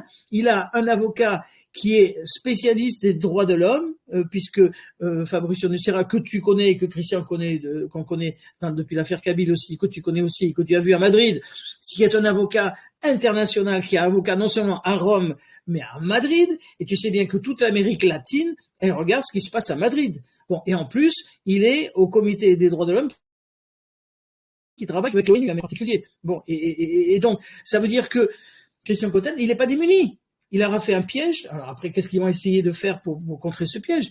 Ils sont eux-mêmes, c'est pour ça que je te donne pas de certitude, de pourcentage, mais je te dis que la situation, à moins qu'il y ait des choses qui m'échappent, elle n'est pas défavorable parce qu'on est dans une période d'incertitude politique. Et les magistrats, après, ils savent qu'il y a des coups, et puis des gens qui se font virer directement ou indirectement. Ce qui s'est passé, par exemple, au temps de Pétain, il y avait un magistrat qui s'appelait le procureur général Mornay. Ben, il était très sévère, il était avec Pétain, a priori, hein. Et après, il était contre Pétain, il a requis la peine de mort. De dire par là, il y a un livre que j'ai qui s'appelle L'épuration sur la magistrature. Les magistrats savent, c'est des gens d'Europe, qu'ils dépendent quand même dans les nominations et dans les carrières du pouvoir politique. Or, le pouvoir politique, non seulement il est fragile en ce moment, mais c'est pas comme quand il y a le mur de Berlin qui va tomber, on sait que, voyez, il tombe, mais qu'est-ce qu'il y a après? Bon, bien, hein, on a bien vu, on s'en doutait, hein, la réunification de l'Allemagne et tout ça. Mais tandis que là, non seulement c'est incertain, mais on ne sait pas ce que ça va donner. Donc ça met les magistrats dans une situation très inconfortable, et d'autant plus inconfortable que sachez ce que disait le Premier ministre de la Reine Victoria d'Angleterre, qui s'appelait, je ne sais plus son nom, ça me reviendra, Benjamin Disraeli disait « Comptez l'argent pour rien, comptez le pouvoir pour rien. Si vous avez la presse, vous avez tout. » Or là, non seulement Christian Cotten bénéficie d'abord d'une plainte sérieuse, ensuite d'une équipe qui a autour de lui, au point de vue politique, au point de vue intellectuel, au point de vue scientifique, qui est extrêmement important. Et Christian Cotten a une analyse scientifique qui lui permet de faire demander avec beaucoup d'aspects scientifiques totalement incroyables une expertise ADN, chromosomique, etc. Sur le plan juridique, il a choisi la voie la plus efficace qu'on peut essayer de contrer, mais donc je me répète. Si on essaie de la contrer, on continue. Et comme il fait du billard à 3 boules, enfin, j'espère ne pas dévoiler la stratégie, mais c'est une réalité. Moi, je parle de billard à 5 bandes, mais on est tout à fait d'accord. Oui, voilà, on est bien d'accord. Voilà, parce que il y a un refus d'informer. Okay. Tu fais du billard à 2 boules. Merci Farid, oui. Mais avec la canne avec du rouge au bout et pas du bleu. Bon, parce que pour ceux qui font du billard français, c'est du bleu qu'on met. Bon, et donc, qu'est-ce qui se passe si après il y a un refus d'informer? Eh bien, on va à la cour d'appel. Et qu'est-ce qu'il va faire, Christian Cotten? Alors attention, il faut que l'avocat le fasse dans les 10 jours. Hein. Attention, il faut surveiller. Hein. Parce que donc, il faut s'attendre à faire ça et à bien surveiller tout ce qui va se passer. Bon, c'est le travail des avocats. Mais si la cour, attends, maintenant, vu que tu m'as bien instruite, je vais faire ma rabat-joie.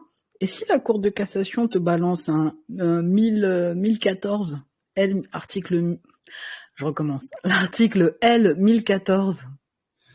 Alors, écoute-moi bien, tu as raison, c'est une bonne question. Voilà, c'est non-admission du pourvoi, sans expliquer. Là aussi, ça sera peut-être l'occasion, justement, de le faire savoir au niveau international. Parce que la grande arme qu'a Christian aussi, c'est d'avoir cet avocat international, Maître Fabrizio, qui est non seulement avocat dans 2 autres pays, à Rome et à Madrid. Il a des contacts, je le sais, avec les hautes autorités espagnol et aux autorités italiennes, déjà, faut le savoir, en plus du droit. Mais en plus, il est expert au plus haut niveau de protection des droits de l'homme. Mais si on nous fait n'importe quoi, Christian Cotten et Nucera vont hurler. Et ensuite... Ouais, Fabrizio Nucera, il a le bras long aussi long que le canal de Suez. Fabrizio, s'il fait ça, c'est une chose, mais tu me dis la Cour de cassation. Mais attention, c'est pour ça qu'il faut bien connaître la procédure pénale. S'il y a un refus d'informer, c'est la cour d'appel qui va être saisie et pas la cour de cassation. Et la cour d'appel, elle va pas faire une audience tout de suite. Ça va être dans quelques mois. Et ça va être comme dans le procès des écoutes téléphoniques de l'Élysée où j'étais à la chambre de l'instruction. Écoutez bien ce que je vais vous dire. C'est public, donc je peux le raconter. Donc moi, j'étais pour une victime des écoutes téléphoniques de l'Élysée et c'était à la chambre de l'instruction parce que le pouvoir politique de l'époque avait dit « Ah bah, c'est prescrit ». Les écoutes téléphoniques, elles datent de 1986 et vous portez plainte en 1993 à partir des noms des victimes qui ont été publiés dans l'hebdomadaire Le Point. Mais c'est prescrit. Au bout de 3 ans, c'est prescrit. Évidemment. Alors, on a fait une consultation d'un professeur de faculté. C'était mieux que ce soit lui qui le dise que les avocats. Un professeur agrégé qui a dit, mais non. Les écoutes en clandestine, comme c'est une infraction qui par définition est clandestine, le point de départ de la prescription du délai à partir duquel on ne peut plus travailler et faire la plainte, faire une plainte, c'est 3 ans à l'époque. Eh bien, comme c'est clandestin par définition, c'est seulement le jour où on le découvre. Vous avez une plainte qui est des noms qui sont parus en 93, donc en 94-80, la plainte est bonne. Et donc, on a gagné. Mais le pouvoir politique, donc, il a fallu qu'il attende, parce qu'il avait déclaré que c'était trop tardif, donc on en est allé à la chambre de l'instruction. Et la chambre d'instruction, il faut savoir que c'est pas comme dans le cabinet du juge d'instruction. C'est devant 3 magistrats, c'est à la cour. Et il y avait là Maître Vergès, à côté de qui j'ai plaidé, Maître Jacques Vergès, et il y avait là Jean Edernalier. Et Jean Edernalier était là avec nous, devant la porte d'entrée, et demandait à pouvoir entrer dans la salle. Et la salle ne voulait pas. Avec beaucoup d'intelligence, Edernalier disait, mais non, aux gendarmes, vous savez que vous pouvez pas m'empêcher de rentrer, machin, etc. Du coup, il a pu rentrer. Donc, il y avait beaucoup de monde à l'extérieur, et lui a pu rentrer dans la salle, où on a plaidé que ce n'était pas prescrit.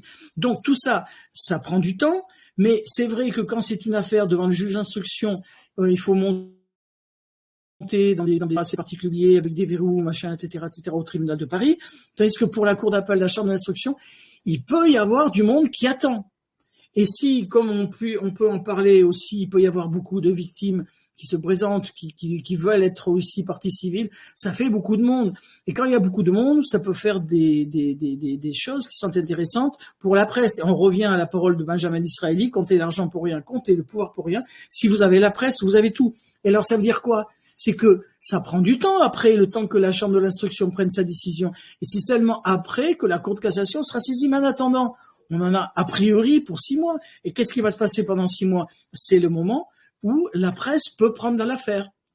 Et déjà, avec votre présence, avec la présence des gens qui ont aidé Christian, on est déjà avec peut-être 500 000 personnes qui sont au courant. Et en plus, la presse internationale, il y a la presse turque qui s'est emparée de l'affaire. Il y a la presse des États-Unis qui s'en est emparée. Il y a, avec Fabrizio Nucera, la presse espagnole et la presse italienne. Donc, si vous voulez, on n'est pas démunis, c'est plus difficile d'étouffer l'affaire. Et la presse algérienne. Et la presse, excusez-moi, il me semble, voilà. Et la presse algérienne en a déjà parlé. Donc, et en plus, voilà. Donc, tout ça, ce sont des éléments. Non. Donc, tout ça, ce sont des éléments qui, déjà, à l'heure actuelle, sont des éléments qui montrent que c'est compliqué parce que Christian Cotten a beaucoup d'armes et le pouvoir sait que Christian a ses armes et qu'il peut les utiliser et qu'il va les utiliser et que plus ça monte en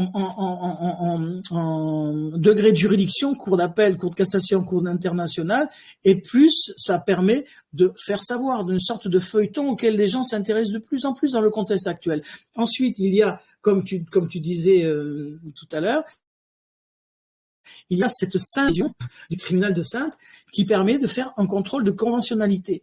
Ce contrôle de conventionnalité, c'est-à-dire ses conformités à la Convention européenne, ça veut dire qu'on n'a pas besoin, d'après cette sainte décision du tribunal de Saintes, on n'a pas besoin d'attendre d'aller en cour de cassation pour saisir les organismes internationaux de droits de l'homme, mais à partir de juges français. Et là, vous savez ce qu'il va faire, on vous l'annonce, c'est Fabrizio Nucera qui, en tant qu'avocat italien, va demander en langue française au juge d'instruction, si nécessaire, ou à la chambre de l'instruction, ou à la cour de cassation, ça sera nous décidé, est-ce qu'il est conforme à la Convention européenne des droits de l'homme, que le procureur qui lance un avis de non-informé soit, à terme, suivi par le juge d'instruction, alors que le procureur n'est pas une autorité judiciaire. Et là, ça met le problème sur le procès politique, car il est politique dans cet aspect, puisque ce sont des politiques qui sont en ligne de mire. Là, il prend une dimension internationale. Ensuite, petite question, on ne peut pas exclure, parce que je dis que le procureur de la République, il peut demander un avis d'informer, un refus d'informer. Mais le juge d'instruction n'est pas obligé d'aller dans le même sens. Mais inversement, on ne peut pas exclure que le procureur, pour diverses raisons qu'on ne sait pas, le procureur de la République, il ne fasse pas de refus d'informer en se disant ce sera le juge d'instruction qui prendra ses responsabilités. Et à ce moment-là, si le juge refile la patate chaude.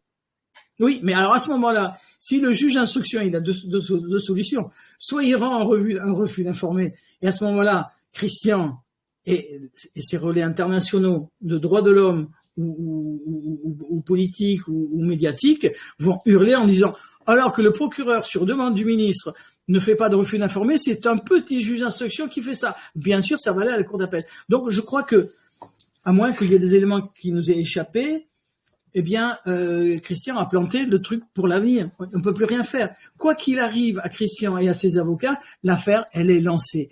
Mais c'est pas tout de la lancer. Comme disait je ne sais plus qui, faites une manif comment ça s'appelle, avec 100 000 personnes à Paris aux Champs-Élysées, la presse n'en parle pas, c'est rien. Vous la faites avec 15 personnes bien filmées, ça fait un écho de presse. Or là, il y a tant sur le niveau français que international, un gros intérêt sur la politique française et un gros intérêt en particulier depuis la journaliste américaine qui en a parlé.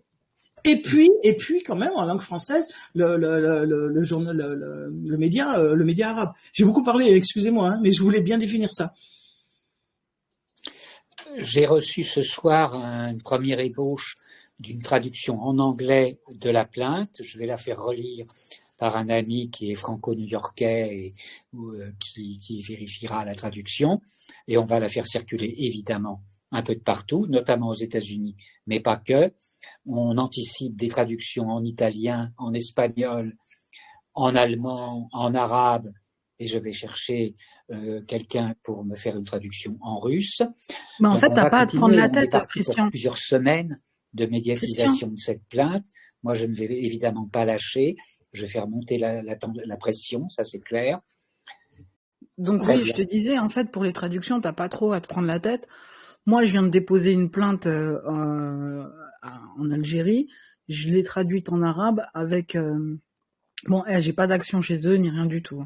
Je l'ai traduite en arabe avec l'IA Perplexity et je l'ai fait relire par quelqu'un qui parle couramment l'arabe.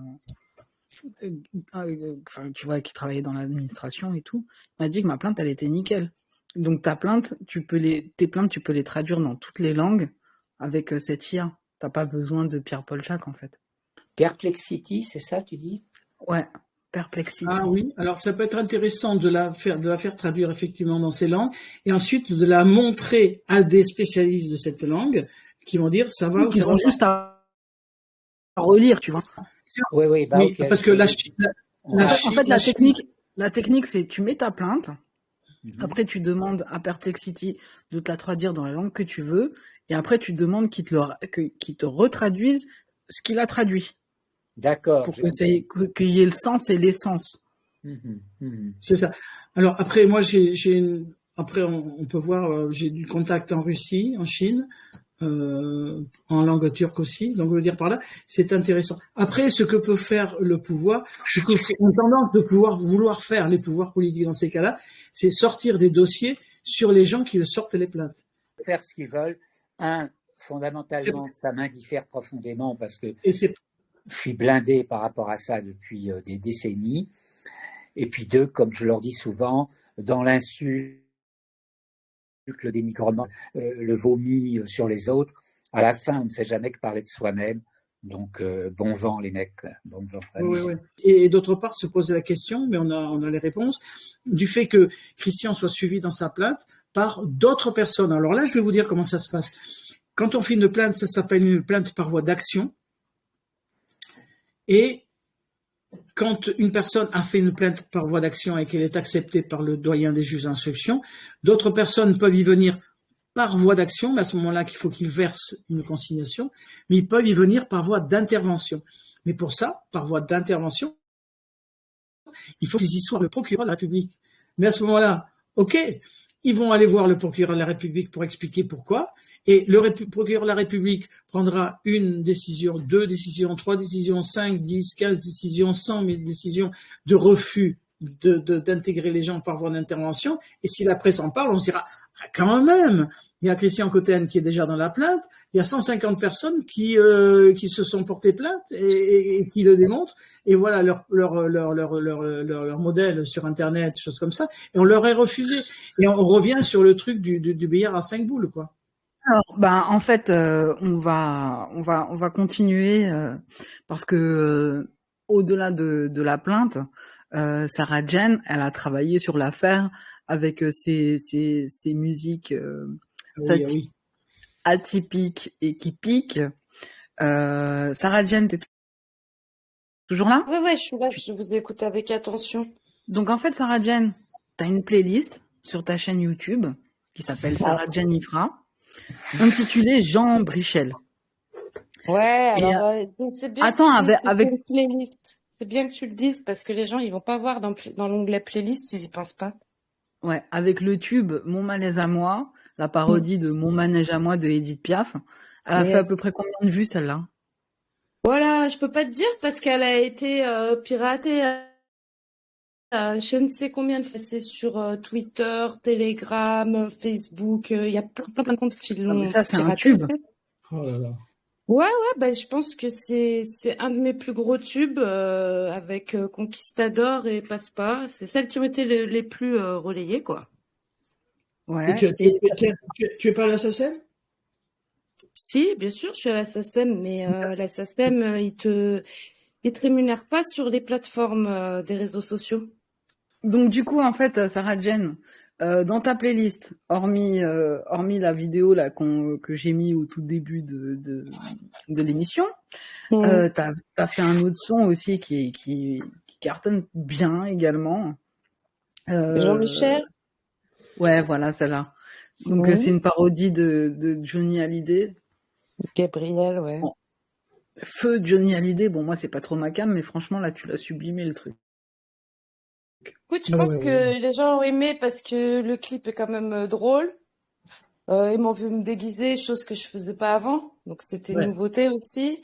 Et puis la grosseur dans le calbut avec la perruque, franchement, c'était rigolo. Moi, je me suis bien amusée.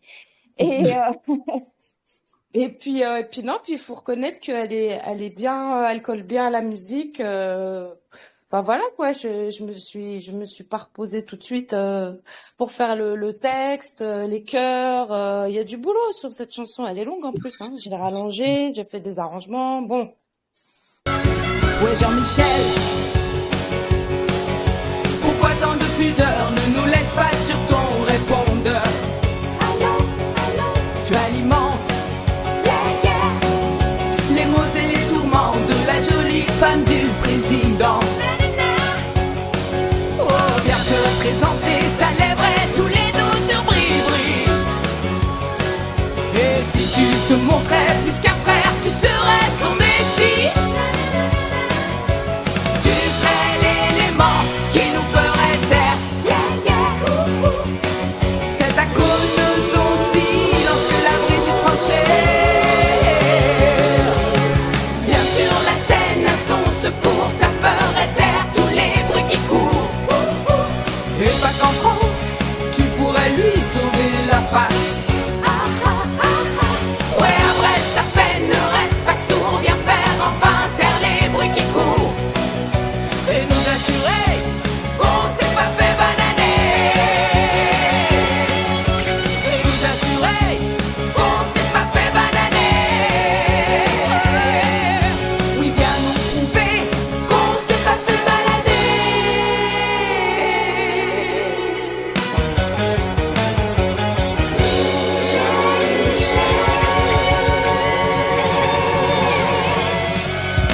On lui en demandait pas beaucoup.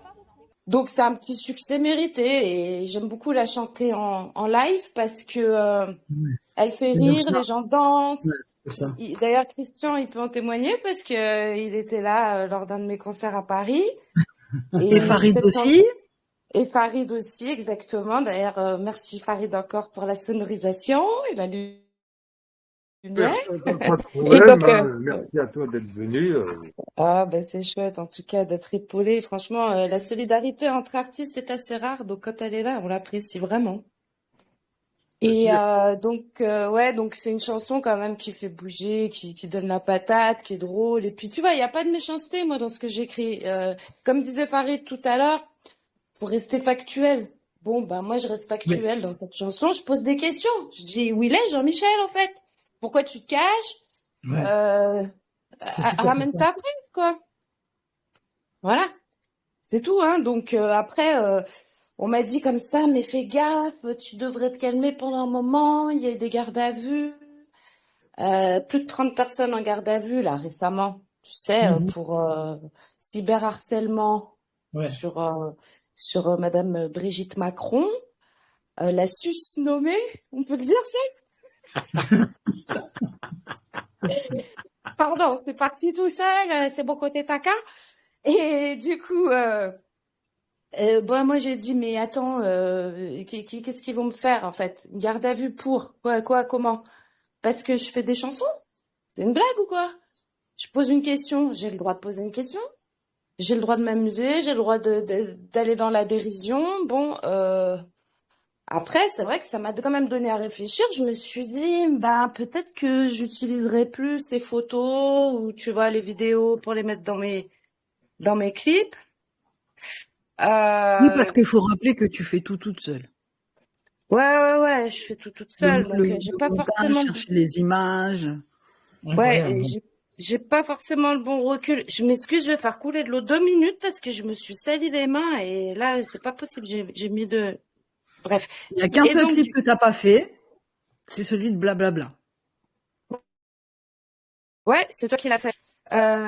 Oui, c'est Il y en moi a qui un l'ai autre. fait. Ouais, et en plus, il était long, hein, donc bravo, franchement, moi, j'avais pas Ouais, le j'en courage ai de le chié faire. quand même. Ouais, mais je me rappelle. Ici Sarah Jane pour Radio Musique Illicite. Celle qui vous parle sans langue de bois et sans blabla. Il est question pour Emmanuel Macron de déjà commencer à paver le chemin de l'après-offensive terrestre et éradication de Gaza. Alors qu'Israël est une armée qui est morale, qui fait tout pour essayer d'avoir le maximum de victimes, même si jamais la guerre c'est la guerre. Est-ce qu'il faut interdire toutes les manifestations pro-palestiniennes en France? Oui, tout à fait. La France, elle est laïque. C'est où les drapeaux israéliens? Pourquoi il n'y en a pas? J'ai fait dresser le drapeau israélien sur la façade de la mairie de Nice et nous ne le descendrons que le jour où nous aurons gagné la guerre. Mais tais-toi, bla bla bla bla. Ouais, tes blablas qui sortent de ta bouche attire les mouches. Faut qu'on te le dise, t'as pas que la tête du vainqueur. Mais y a pas que toi qui a la langue qui fourche. Quelle belle cartouche. Tu te trahis, pas besoin de chercher l'erreur. Épargne-moi tes bla bla bla bla. Ça te suffit pas, faut que t'en remettes une couche. Et que t'éclabousses. Quand t'apparais, on a le bruit et l'odeur. Ouais, t'acquies pas quand tu t'es farouche. Pas sur ta touffe. Auteur, acteur, tu t'es à la même hauteur. Mais tais-toi. Bla bla bla bla bla. Bla bla bla bla bla bla bla bla bla bla. Les antisémites. Bla bla bla bla bla bla bla bla bla. Bla bla bla bla bla bla bla bla bla bla bla bla bla. Oh, bla bla bla bla bla.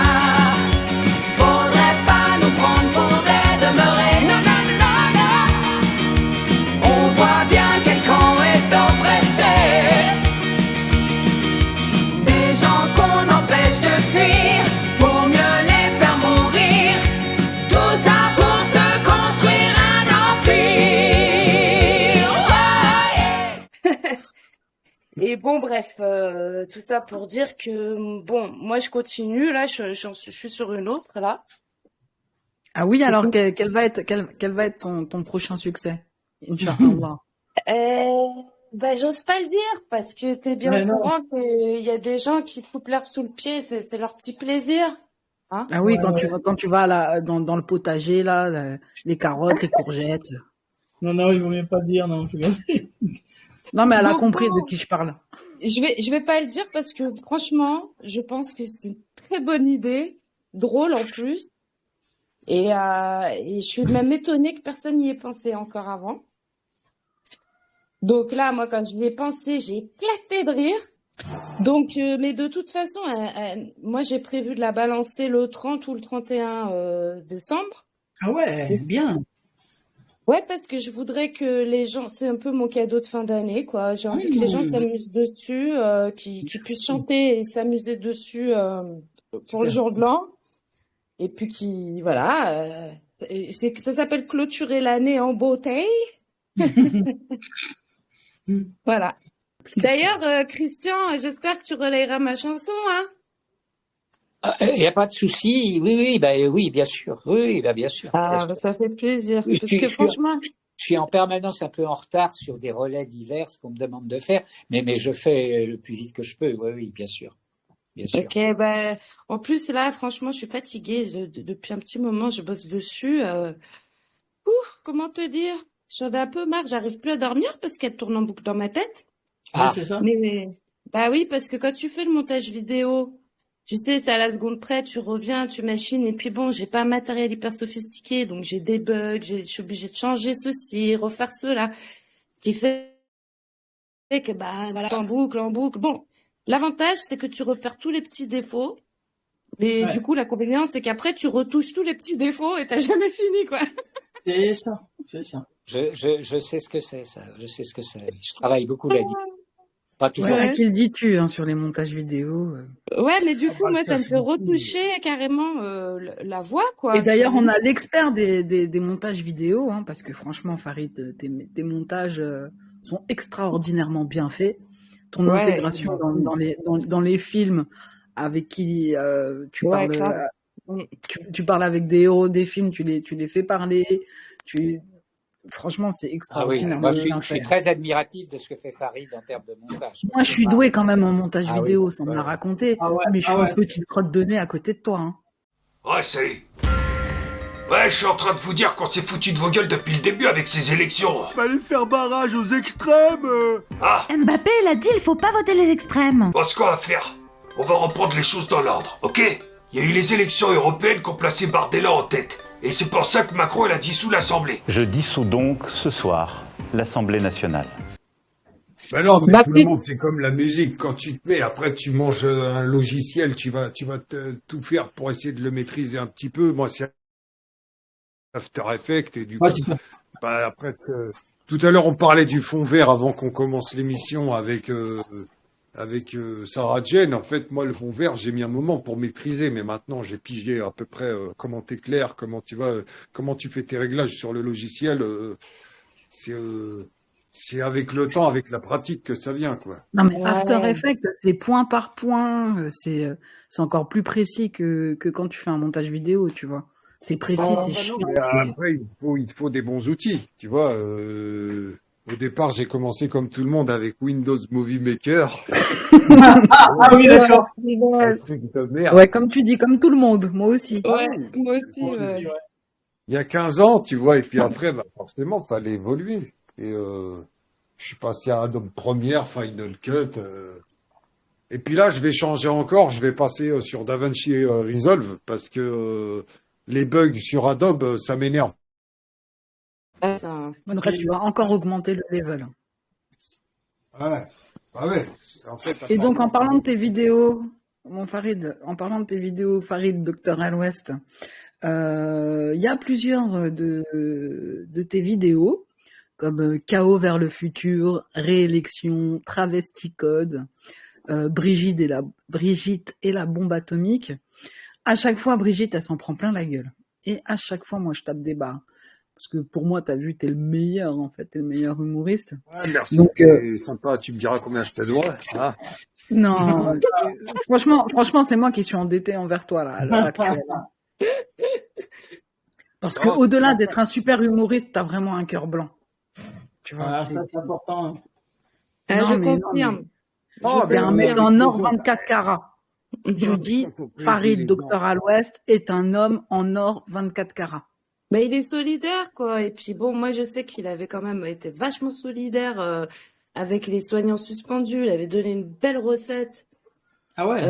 J'ai entendu parler de l'ordre de 6 000 euros. C'est même pas Farid qui me l'a dit en premier. Après, on a eu l'occasion d'en discuter, mais c'est Marcel D qui m'en a parlé parce qu'on avait parlé de toi quand j'ai fait l'interview avec lui. Et du coup, ouais, bah, tout le monde s'accorde à dire que voilà, que Farid c'est quelqu'un de bien, quoi. Et ça fait plaisir de voir des vraies personnes authentiques, des bonhommes, intègres.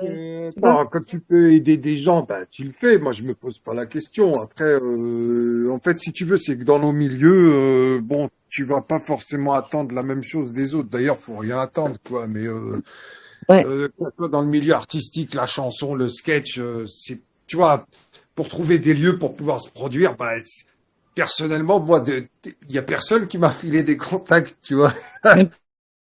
Ouais, mais c'est pour ça que moi, je vais pas faire comme les autres. Si les autres, ils décident de pas partager, moi, j'en ai rien à foutre. Je vais faire comme moi, j'ai envie. Donc, si j'ai des plans de salle, bah, je vais faire profiter les gens que je connais, quoi. C'est tout. Bah ouais, c'est une question de nature, hein. C'est, voilà. Après, chacun se débrouille. On n'a pas besoin de faire semblant entre nous, quoi, tu vois. Non, vraiment. En plus, t'es marrant, t'es grave marrant. Faut l'avouer. Ça dépend, tu vois. Il y a des Non, mais gens- d'où ça devient comme ça, là? T'es réparti. Parce que là, même dans l'émission, là, Moi, bah, je me suis écoutez, on beaucoup était inspiré tous de pétés de Kev rire. Adams. Comment? C'est Kev Adams qui m'a tout appris. Je me disais. Moi, je croyais que c'était Arthur. Arthur aussi, c'est vrai que j'ai beaucoup regardé son émission à une époque, La Boîte, là, tu vois, où il harcelait les meufs. On a un avocat d'ailleurs qui posé la question. Est-ce que quand un animateur finalement s'est reconnu qu'il était un peu trop proche de ses candidats à la télé, est-ce que les candidates au final elles pourraient dire que elles n'avaient pas remarqué sur le coup, mais qu'elles pourraient non, c'est pas possible avec le temps, même si c'est 10 ans après. Philippe, tu peux répondre à ça? Oui, à la prescription, quand c'est un délit, maintenant c'est passé à 6 ans, depuis 2017. On a 6 ans pour attaquer. Ouais.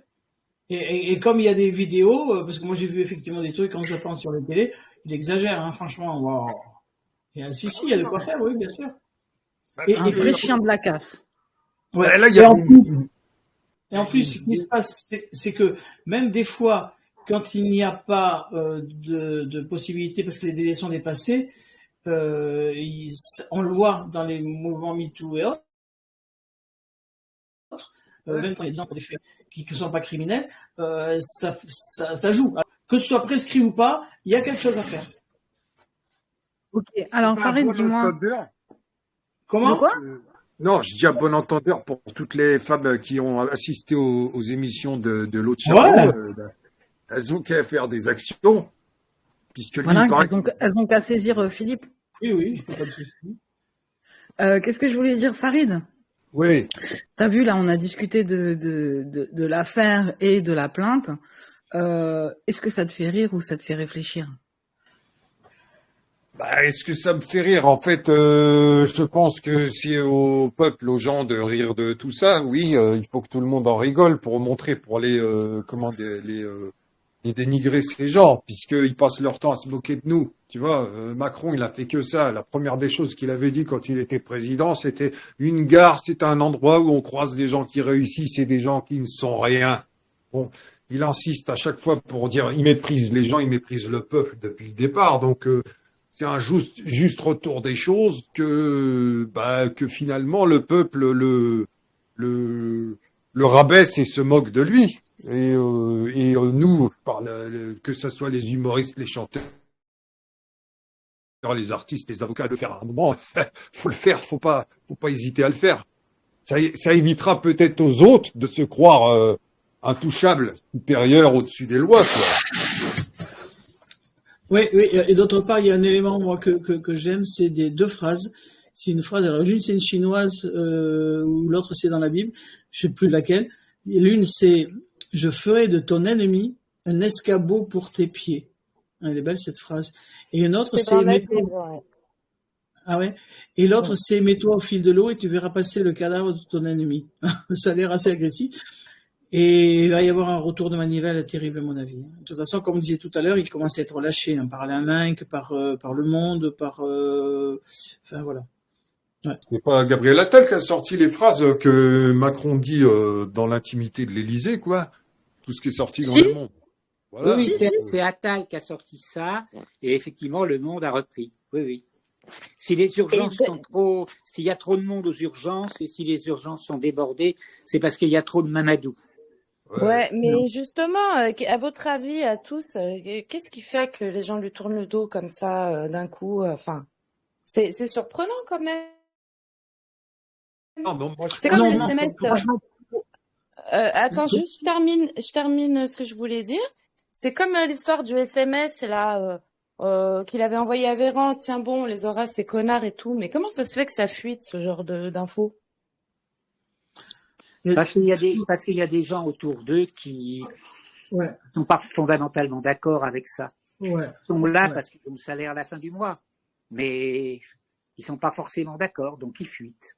Quand Attal, il prépare 2027. Ça a toujours existé à le sommet de l'État. Un SMS du président, j'imagine que tu vas pas les bruiter sur tous les toits. Moi, je me demande si c'est pas... Surtout que c'est interdit, les divulgations de correspondances privées. J'ai du mal. Alors, pour certaines choses, je veux bien que ce soit su par des gens qui sont pas forcément d'accord avec lui, mais pour genre l'histoire des SMS ou des paroles vraiment dites en privé comme ça, à se dire comment ça peut chuter, quoi. Mais en fait, il a toujours parlé mal aux gens. Il y avait l'histoire de l'affaire de l'usine de poulet, là, je sais plus comment elle s'appelait, où il avait dit que les femmes qui travaillaient dans cette usine, elles étaient illettrées. Il a toujours méprisé les gens, il a toujours sorti des phrases assassines. Donc, c'est un secret pour personne, quoi, qui parle vraiment comme ça dans l'intimité. Enfin, pour les gens. Et les non-vaccinés, il veut les emmerder. Ouais, c'est ça. Il a dit plus que Parce ça. que la vaccination, quand même, tout le monde a eu autour des gens qui ont eu des problèmes après être vaccinés. Et ensuite, le fait d'être obligé de se vacciner pour aller d'être confiné, machin, ouais, ça c'est resté. Ça, plus les gilets jaunes, machin. Moi, mon père me disait, les Français sont un peu veaux, hein, voilà, ils supportent. Mais au bout d'un moment, quand ça éclate, boum, c'est violent. Hein. Donc, en tous les cas, là, on va passer à la conclusion. Moi, je vous remercie tous pour votre contribution très éclairante et divertissante. Notre émission, c'est un peu un ovni. Hein. Personne n'a jamais fait ça. Avec des invités aussi merveilleux. Et donc, si vous avez une conclusion pour terminer l'émission, la parole est à vous. Qui veut la parole? Un petit aparté rigolo. Moi, quand j'expose au procureur que dans les tribunaux que le procureur n'est pas une autorité judiciaire, que je leur donne leur poursuite, je m'amuse en leur disant, vous savez, en vous disant ça, monsieur le procureur général, madame, je vous rends service parce que je plaide pour votre indépendance en disant ils sont furax. Voilà. Pardon. Sarah Merci Jane, Philippe, parce t'as que quelque chose à... je rejoins bien. Ah bah vas-y Christian. Oui, je disais merci Philippe parce que je rejoins bien tous tes raisonnements. C'est pour ça que j'ai terminé ma plainte en expliquant que je rendais service à ce monsieur-là, Jean-Michel. Oui, mais surtout, qui peut penser gagner contre le pouvoir? Mais si, c'est que c'est le billard à 5 boules et c'est le soutemi de judo et c'est le fait que on utilise des procédures, mais l'objectif final n'est pas l'objectif a priori. Sauf qu'on part quand même au combat a priori en s'étant entraîné à tomber dans le soutemi, à avoir l'habitude, ça se fait pas comme ça, à pratiquer beaucoup, de façon à avoir le moindre risque possible et avoir le plus d'armes possible. Bien placer. Bien pratiquer le franc-maçon. Oui, non, pour les combats, il n'y a pas besoin de les pratiquer. Hein. Mais on sait très bien que, tu vois, ils sont quasiment tous à la loge, donc... Ah mais voilà. Donc Et d'autre part, au point de vue procédure, alors en matière pénale, en matière civile, nous avocats, des fois, on fait des procédures que j'appelle des procédures sous-témis, des procédures qui sont a priori perdues. C'est-à-dire qu'on fait un arrêt, une procédure d'urgence, on sait qu'on va la perdre. Et avec l'accord du client, on le fait. Mais en faisant ça, on obtient quoi? On obtient que on a l'argumentation adverse qui va sortir dans le référé. Une fois qu'on a perdu le référé, on va au fond et on a déjà les arguments adverses pour les combattre en le mettant déjà dans l'attaque qu'on va faire qui s'appelle l'assignation. Et au pénal, beaucoup d'avocats disaient à leurs clients, il faut que vous soyez mis en examen par le juge. Comment ça? Ah bah non. Mais si, comme ça on verra ce qu'il y a dans le dossier. Et parce que il y a un truc qui est le plus important, moi, que j'ai retenu dans ma formation militaire, j'ai fait 15 ans quand même, c'est la plus belle phrase que j'ai entendue, qui est pourtant évidente, c'est le renseignement est la clé de l'action. Il faut savoir, et à partir du moment où on peut savoir, on peut se diriger. Voilà. Et donc, d'où l'importance de savoir, et de savoir ce qu'on va faire, et des risques, et de tout, quoi. Voilà, j'ai été un peu bavard. Un dernier mot, il était long, hein. Donc, oui, habla beaucoup. Hein. Je me tétard. Farid ou Sarah Jane, qui veut terminer? Écoute, en conclusion, moi je te dirais, comme disait Jean-Claude Van Damme, si tu téléphones à une voyante et que ça sonne, eh ben raccroche.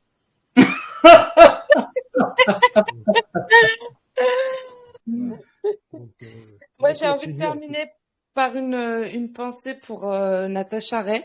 C'est qu'il faut quand même rendre à Natacha ce qui est à Natacha.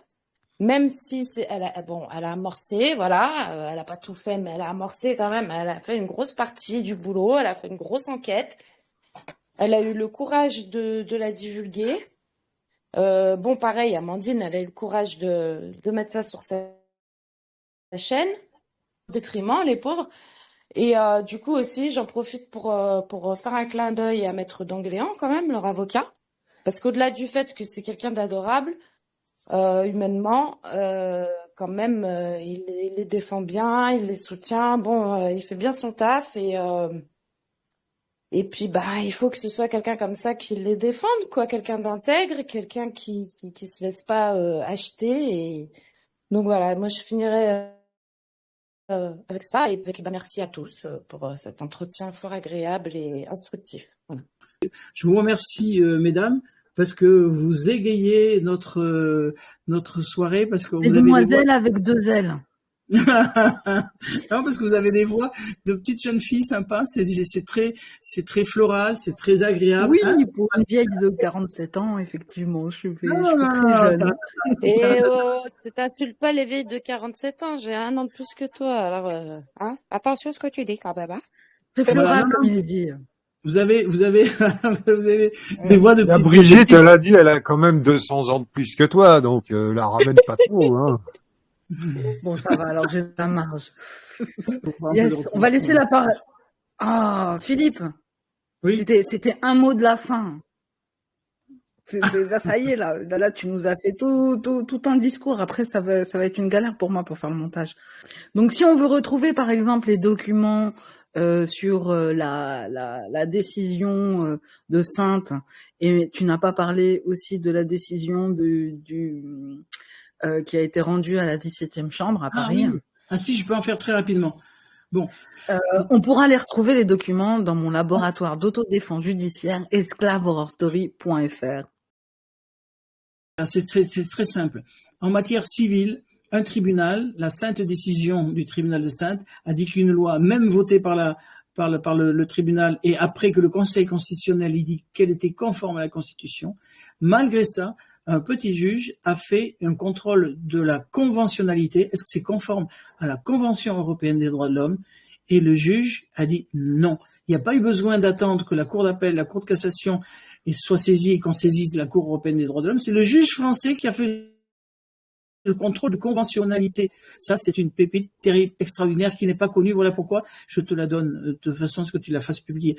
Deuxièmement, au pénal, à propos d'élections, le journal Le Parisien, avec Émilien Amoury, à la 17e chambre où je plaidais souvent, a rendu une décision en disant que la publication de sondages qui était interdite par la loi française, eh bien, c'était pas conforme à la Convention européenne des droits de l'homme. Donc, tu as 2 exemples de décisions de justice française qui disent la loi française dit ça, mais cette loi qui est applicable, en fait, elle ne l'est pas. Voilà la preuve au civil, voilà la preuve au pénal. Voilà, Duralex, Sedlex. On y revient toujours. On va terminer avec une dernière vidéo de Sarah Jane. De quoi? Oui. Oui, mais je vais pas te la passer à toi, je vais la passer au montage. Tu iras la voir sur ma chaîne. Exactement, tu iras la voir sur sa chaîne. Donc voilà, merci à tous. Bon, j'aime pas chialer, mais là, c'est la hesse. Alors, si t'as les moyens de soutenir mes travaux, je compte sur toi pour faire un don de soutien sur ko-fi.com/Lorelai. Parce que là, vraiment, je suis morte dans le film. Bon, on se retrouve sur mon canal Telegram pour palabrer. Tous les liens sont dans la description. C'était Lorelai. Non-consentement oblige, c'est la guerre des petits papiers. Bienvenue dans le dernier journal à la con. Oui, je danse quand je pense à ce que je fais à la France. Ouais, transcendance, oui. Foutage de gueule à son comble, je suis la science. Écoutez, car c'est le seul chemin, le seul chemin. Je suis un missionnaire de Satan, je l'avoue. Quelque chose qui dépasse.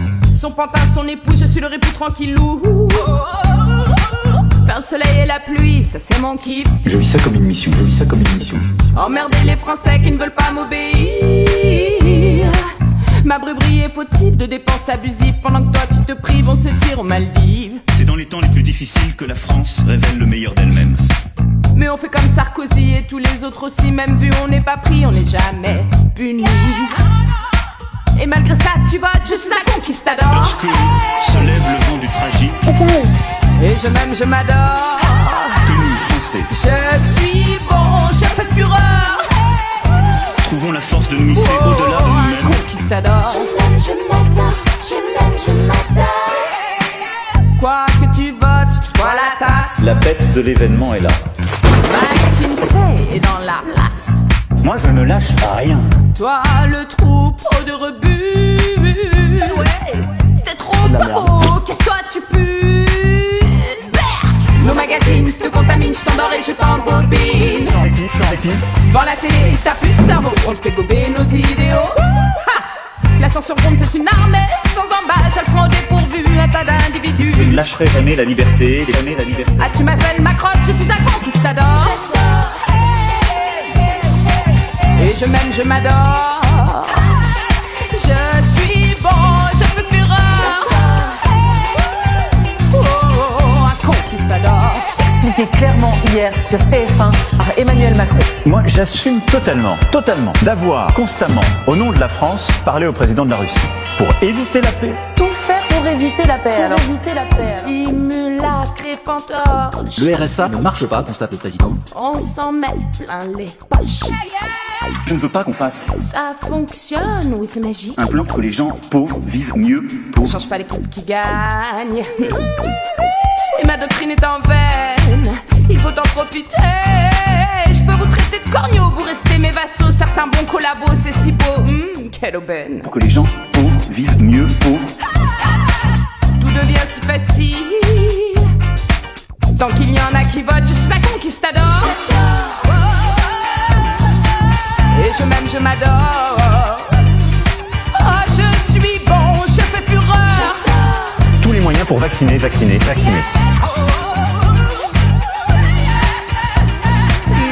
Conquistador. Faut accepter que ça nous change, sans pouvoir tout dire sur ce que ça change en nous. Et je m'aime, je m'adore.